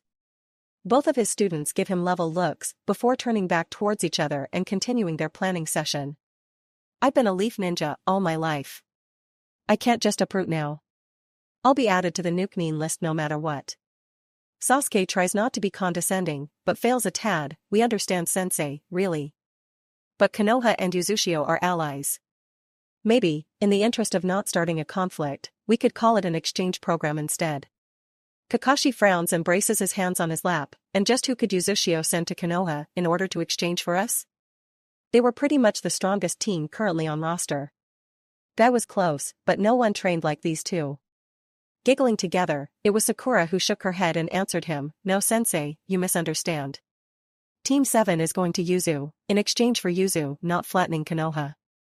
Sighing heavily, Kakashi should have known better. Listen. Let's finish this mission. We still have a long way to go, and I hear our client is a bit hard to deal with. Sakura puts a finger to her chin as she thinks about the mission a bit. Think we can convince them to charter a boat from Wave instead? Could be a fun detour. Kakashi waves his hands. Nope, we have a plan we stick to. You both can sightsee and apartment shop later. Sasuke shrugs. Naruto transported the Uzumaki shrine from the Land of Fire to Yuzu. I'm sure he can do the same to the Uchiha compound. He'd have to remember to ask his friend about that the next time they saw each other. More pressing though, was how was he going to deal with Itachi now? On the one hand, he understands his brother a bit better, but on the other, his brother still tortured him and killed his clan. He wanted revenge, but there was a new element to it now. Maybe he could try talking, for once. With some horror, a feeling of intense dread began to fill his chest. Eyes going wide as he mentally realizes that indeed like the others had teased him about, he's slowly becoming more Naruto. Scene change. Naruto could admit that whenever Tazuna put his mind to something, Naruto somehow always ended up impressed. So today, with Koyuki and Kotohime at his sides, they followed behind that elder architect as he led them down along a wide hallway down into the fortress. No one else was in this area, focused on the upper floors and the interior work going on there. They could all smell the sea down here and wondered if this was an emergency escape route. Tazuna couldn't help himself of course and began to describe what had been going on. From here on I'm pretty much done, except for this last thing that I hope you approve. See, because we're a water nation, I was curious if we would build a navy, and with that in mind I started to think about where we would even put it. Out in the open would be a bad idea, but we didn't really have a way to conceal anything either besides that eternal fog you put up. So we got to looking around and doorway ahead of them opening up, the smooth floor gave way to rough stone and scattered work lights. Watching the younger teens gasp as they look out upon the open space, Tazuna waved a hand out at the cove that they found themselves in. It was a very wide space, roughly 1,000 meters wide but only 500 meters deep. High above them was the stone ceiling of the mountain that was above them, and ahead of them was the entrance, a high and wide arch that would easily fit even the largest of Wave's cargo vessels. The space needs some work obviously, but we could turn this into a seaport and a shipyard for a military navy no problem given some time and effort. Naruto nodded, looking around the dim space while the waves crashed against the rocks. How did you find this? Tazuna chuckled and rubbed his neck. You can partially thank that water ninja of yours, Isaribi. She found it during her scouting and let us know about it. Total distance between here and the fortress is about 200 meters, and I think Wiz can mine out some space and dig facilities and storage into the very rock itself. This is all pretty much bedrock. Tazuna motioned back the way they came, still grinning. Your clones would really make short work of this. Naruto nodded, though his earth affinity was weak, the direct opposite of his natural wind nature. He did however look to Kotohime and Koyuki. Sounds like a good idea, doesn't it? Kotohime nods. A navy on standby would be prudent. We shouldn't rely on just our natural defenses after all. Koyuki has walked forward a bit to look down into the water, seeing crabs and small fish flitting among the rocks. Plus, think of the other possibilities that open up. You can contract your navy to patrol the local waters. Keep pirates at bay and put the civilian ships at ease. Naruto considers that and nods. You aren't wrong. Okay. Naruto nods resolutely and thumps a fist into an open hand. How long do you think it'll take you to pull up a design and start construction? Tazuna was already holding a long roll of paper. Already have something drawn up, actually. Welp, should have expected that. Naruto chuckled and turned to look back out towards the cove. This might work out perfectly. Some of our transplants from Kiri would probably find this perfect. Naruto thinks about the Zosensho clan, though he had yet to meet with them. Hopefully the thought of a port and potential shipyard might entice them enough to stay. You're free to request help from any of the others whenever you wish. This is a priority. Tazuna can't help but grin as they all turn to head back towards the fortress, that's great to hear boyo. Now. Here he looked over his shoulder to watch them as he led the way back towards the fortress. You girls doing alright? I'm looking forward to more grandkids. Koyuki can't help but giggle while Naruto shakes his head. You have a grandson already, you old goat. The more the merrier. Speaking of, he's floating around here somewhere too. We should find him and see what he's up to. Tazuna was happy Inari was taking after him and learning the trade. He'd have to watch after the kid more closely soon. Maybe they could work on the port together. Kotoheim leaned into Naruto as they returned to the surface. It is good to be home, my lord. Naruto wrapped arms around them both. It's good to have you both back with me. So, wanna make a date of it? Let's go get some food? Seeing both women nod, Naruto waved to Tazuna. Gotta get a move on Tazuna. Give me a call if you need clones, okay? Sure, get going already. Seeing the boy tighten his grip on the girls and flash away, the older man shook his head with a smile. It was good to see kids act their age, healthy for them. Now to find my grandson and make sure he hadn't turned something upside down. Scene change, days pass, and having returned to the land of rain and sent Itachi on his way, Conan now stood before Pain. Having explained everything that had happened and handed over the temporary Horatian seal to him, she waited patiently for what he had to say. While she had been nervous the entire time on the return journey, that had been tempered with the knowledge that she had been able to spend time alone with Itachi. The young ninja was still rather quiet, but she had coaxed him into opening up just a tad. Not enough for her liking. More work was needed.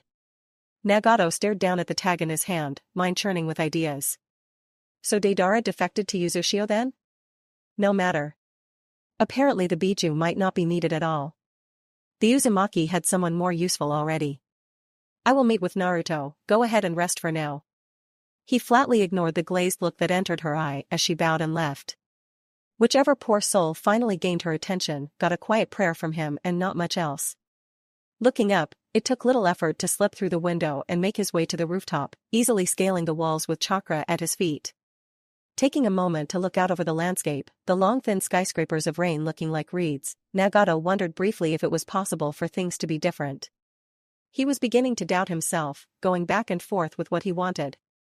Maybe talking with the boy would help him make a decision. Looking down at the seal in his hand, he fed it a small amount of chakra like instructed. He feels a spike of chakra before not far from him a blonde boy wearing black pants, a black jacket over an orange muscle shirt and black combat boots settled into a relaxed stance.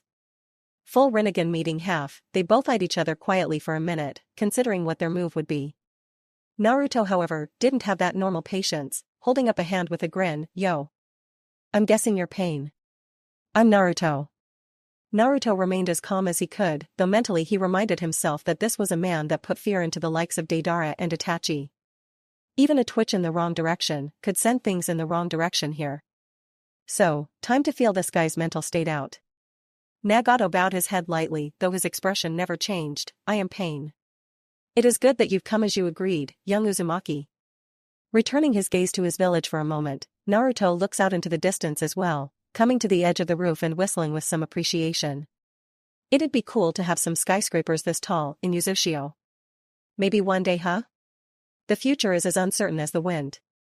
Naruto nods. Conan tells me you dreamed of peace, once. Naruto turns a watchful eye to the older ninja. Your dream of peace really all done and gone? Nagato takes a moment to think about that. He was still fighting for peace, just in his own way, the only way left in this world. Myself and my friends dreamed of peace for as long as I can remember. Of ending the fighting in our home, of ending the wars and finding a better way. Our teacher instilled that hope in us. Naruto nods as Pain pauses in his speech. No one should have to fight, talking and reconciling is better. Shaking his head, Nagato continues to look out into the rain-soaked distance as his mood darkened. We grew strong, built up a following even. But the cold truth always has a way of finding you. Pain. Suffering. No matter what we did, the cycle of hatred would always reign supreme. So I decided to forge a new path, the one true path that this world could understand. We could unite everyone, under one singular emotion. Naruto was beginning to get the feeling that there was no budging this guy. Something dark was rooted deeply in him. Didn't hurt to try though, what's that? Still emotionless, Pain nodded once to the city below them. Pain. Our banner wasn't enough, our strength wasn't enough on its own. But pain, fear, suffering. Everyone can understand those. Everyone who experienced enough of those never wants to fight again if they can help it. So, I found the only true release from this cycle is to unite the world through pain. Here he finally turns to Naruto, through me. Pain. As the one true kami. Wielding a weapon so destructive and devastating that no one would be willing to fight against it ever again. Naruto mentally nodded as his thoughts ranged true. Their ideologies really did differ too much. There are better ways to unite people. True peace, an end to suffering, comes from understanding. From talking and accepting others. Fear. Death. Pain. You're just going to build resentment, nurture more hate in people's hearts. It won't last. He believed that as well, but getting Pain to see that was a different matter. He had come hoping to find someone of a more like mind. They both had the same end goal, sure, world peace. But they both had a different idea of just how that was going to be accomplished. And they both were willing to do a lot to make it happen, Naruto feared. Pain finally nods, eyes focused on Naruto. I believed that way once. Had even fought under that banner for a long while. But one day soon. Even you will come to see things my way. Here Pain held out a hand to Naruto, and when you do, I'll be here and we can spread peace to this world. Together. The boy was simply naive. But time would change that. It always did. Naruto shook his head, matching gazes with the other Rinnegan user. I hope not. That amount of suffering that might have to happen to make me change my views might unleash something truly horrible. Maybe that is what the world needs. If that is what the world needs, it'll only end in fire and death. Death and rebirth are all parts of life, Naruto. Pain turns back towards the city. If it all has to be burnt down and rebuilt anew, so be it. So casual. Naruto finally let some emotion crawl into his voice, contempt lacing his words like acid. So much for finding a new ally here. To speak of ending the world and killing potentially millions. Was life truly so unfair to you? Pain doesn't answer him right away, face still carefully neutral. Everyone has hopes that life will be kind to them. Fair. It rarely is in the truest sense. But Kami. Pain. I am here to remind them that life is just, if unfair. That their lives are but playthings for the powers that be. I am here to unify everyone in a true manner, not by the shell games and proxy wars that have been used up until now by the old ways of the major villages. A head turns towards Naruto, taking in the boy's disgusted face with a small grin. I truly do hope that your way of doing things works out for you. That you get what you want out of life. But, if not, you'll come to me then when that day arrives. Naruto shakes his head. If a day ever comes that I lose all hope, I'm sure you'll be the first to know. Whether they both acknowledged it or not, there was too large a divide between them. They may not like it, but there would most likely never be an alliance between them. Naruto believes love and hope will save the world. He had fought for that, built his family around that mantra. Spared Konoha, because he believed the people deserved a chance, even if those in power were corrupt. Because he wanted a real peace to bloom. But Naruto could tell, Pain saw that there was too much ugliness in the world, in humanity's heart. They couldn't be saved, and the world would either need to be beaten into submission, or cleansed. Pain would rule with fear, the antithesis of Naruto himself. Turning away, Naruto offered one last look at the older man, blue eye focused and sharp over his shoulder, a warning then. Pain nods, say what you will Uzumaki. The remaining 5 bodies of his 6 paths arrive, alighting on the rooftop behind him. Naruto gives him a wide grin full of oddly sharp teeth. You ever march on Uzushio, and I'll be putting your claim of godhood to the test. Got it? Another step, and there was no flash. Naruto simply vanished from sight. Pain frowned as in his hand the temporary seal burned away into nothing. So that was the ruler of Uzushio. Sighing and turning away, directing his remaining bodies back down into their storage tubes, Nagato himself smiles. The boy would come to him eventually, now that they had talked. He was too much like himself at that age. Too hopeful. Too willing to charge into danger. No. Naruto was young and naive and either couldn't, or most likely refused to see the truth that was right in front of him. But given some time, Naruto would see things his way. The world always made sure to do so.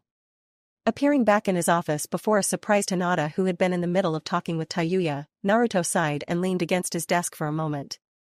Taking a deep breath and holding it, he counted to 30 before releasing it in a slow exhale. Hinata came to his side, gently touching his shoulder. I'm guessing it did not go well? He didn't look like he had been in a battle at the least. Naruto shakes his head. Akatsuki is going to be a problem, later at least. I don't think I have to worry about them coming after me though. Hinata nods, that's reassuring. Turning and motioning to Tayuya, Hinata brings up their conversation. There's been a development while you were away. Mentally shaking it off, Naruto focuses on the here and now. What's up? He'd spend some time worrying about pain later. Tayuya sighed and handed him a sheet of paper. A foreign ninja is near the border, but refusing to actually cross into wave. They keep flaring their chakra though, like they're trying to call someone. We wanted to wait for you to make a decision on what to do with her. Naruto looked at the paper, taking in the picture of the blonde wearing purple and gray armor. He wasn't too surprised by the Kumo headband. I'll deal with her. Ah, the Matatabi finally shows herself. So she is the other Kumo Jinchuriki then? Yup. You're most likely in for a fight to the death. Naruto nodded and waved the concerned girls away. I've got just the thing for someone like her. Isaribi has made sure no one has returned to that volcano island where we found Onoka, right? Tayuya nods, yeah, besides your clones, no one has been there. Naruto grins, good. He was stressed, more than a little pissed off, and ready for a fight. I'll go meet her. If we suddenly vanish, just assume I'm going to smack her around a bit. He leaned in and kissed both girls gently. Don't worry, I won't kill her. I have my own way of putting her down gently. Hinata can't help but worry, but nods all the same, so long as you're smart about this. Tayuya nods, you will be smart, right? Naruto gears up to flashing away again, yeah. I will, that's a promise. Believe it. Yeah. He'd be letting off some frustrations. Might be a little unfair, but oh well. Kumo has it coming. Scene change, high above Kanahigakure on the Hokage monument, Naruko looks down on the village she had been working in. Triggered by a seal and created to kick Danzo around for a while, she wondered at what she was going to do. She could dispel, ending her mission and her existence. But was that what she wanted right now? Reaching into a brown bag nestled next to her, she pulled free a small package of dango from a pile of other foodstuffs and treats. Spearing one of the sweet treats with the provided skewer, she popped it into her mouth with a moan of delight. There were foods this sweet? Not just fruit, but things humans made too. Oh, it was wonderful. Of course, this body of hers didn't need food, all of it was converted to chakra almost immediately inside of her, but she didn't mind. She could taste it, and it did give her a bit more time in the world with the added chakra. She wondered, briefly, how she would bring this up with Naruto himself. Her mind was a weird mix of personalities, but she had more time to experiment with who and what she was. She knew what had created her, but her relationship with the real Naruto was more complicated. Oh well, she would worry about her existence and her purpose later. Finishing off her dango and tossing the container into a waiting trash bag on her left, she wondered about what she should do next as she fished out her next tryout food. A dragon fruit this time, was she supposed to peel it? Maybe she could travel a bit, head north maybe? They hadn't been to Waterfall before, and beyond that, Iwa needed a visit from them. Well, from the original maybe. If she went, a lot of people would die. She had no need for controlling her more sinister mindset after all. It was part of who she was. Part of the set, so to speak. Light and dark. Yin and yang. All things sought balance. Biting into the fruit, she resolved right away that the skin was not to be eaten. Spitting and ridding herself of the horrid taste in her mouth, she pouted as she removed a kunai and instead cut the rest of the fruit in half. It sucks not knowing things. How do humans put up with this? Exposing the grayish flesh of the fruit, she cut some free and popped it into her mouth. Ah, that was much better. Oddly, she wondered as she felt another pull of a Horatian seal. That was the third one today. The original certainly was busy. Dancing a bit in place and savoring her food, she decided that yes, going north was the plan. She didn't need to be in Konoha anymore. She had left Danzo, or what was left of him, barely alive and easily found at the Uchiha compound. She was sure Sasuke would love that present. Maybe. Hopefully. She wondered what sex was like. She'd have to give that a try as well, both with women and men. Sasuke and Sakura were her friends, right? They wouldn't mind. Wait. No. Some part of her rallied against that. Love, huh? So she needed to find someone to love first? Humans were so complicated. Eyes shining red for a moment as she tossed the empty fruit husks into her trash bag, she gazed out over Konoha and the steadily building evening. Maybe she could give Granny Tsunade a visit before she left. They loved her, right? No, that part of her rallied against the idea as well. So frustrating. But oh well, maybe she could find a bounty or two to fight while on the road. That might be fun. Standing and sealing her bags away, Naruto took a running leap and tossed herself off of the fourth's head and gathered the wind around her. Clothes fluttering and hair whipping about, she was soon carried by the wind up and over the village. Waterfall better be fun. She'd hate to get stabby once she got there. Omake Jiraiya was a lot of things that he was happy to admit to. A hermit, an author, an unrepentant super pervert all made the short list. But he was also a very talented and powerful ninja and sage. That said, the idea of traveling alone with a beautiful kunoichi for several days had been wonderful. Sure, Tsunade had told him to take her little boyfriend along. But everything he had heard about Anko had made his worries moot. Surely a woman that, experienced, wouldn't mind a little fun on the side. He could teach them both so much more after all. And man, did she have a body to kill for. Of course, his life being what it was, instead he got to put up with two of the most lovey-dovey individuals he had ever had to put up with since Minato and Kushina. How the hell could someone so terrifying also seem so domestic? Walking along the road behind them while making sure the suppression seal he placed on her curse mark was holding, he gave them both flat looks as Anko leaned into a blushing Irika. Oh come on babe, we can sneak off after he goes to sleep. You know I can't go a full day without you. Anko was laying it on thick, but she had learned that focusing on things she enjoyed made the seal hurt less. This meant Irika got to be the center of her attention for a while. Irika wasn't complaining about that part, just about the part of having an audience. You could at least wait until he goes to sleep before talking about it. It's embarrassing. Oh don't worry about that codger, he probably can't get it up anymore anyway. Eyebrow twitching, he remembered the very real death threat he received from Tsunade, I'll have you know everything works just fine. He was reminded that he could not go overboard. Not now. Naruto owed him for this. He wasn't sure how yet, but he did. Anko waved him away, don't mind him, he's just background noise. Come on Irika, how about a quickie in the woods? I know a spring nearby that's perfect for washing off the dirt from the day. Ignoring them both, Jiraiya grumbled and mentally made a note to accuse Naruto of blowing up something important in front of his girls just for the hell of it later. If Jiraiya had to be tortured, so did he.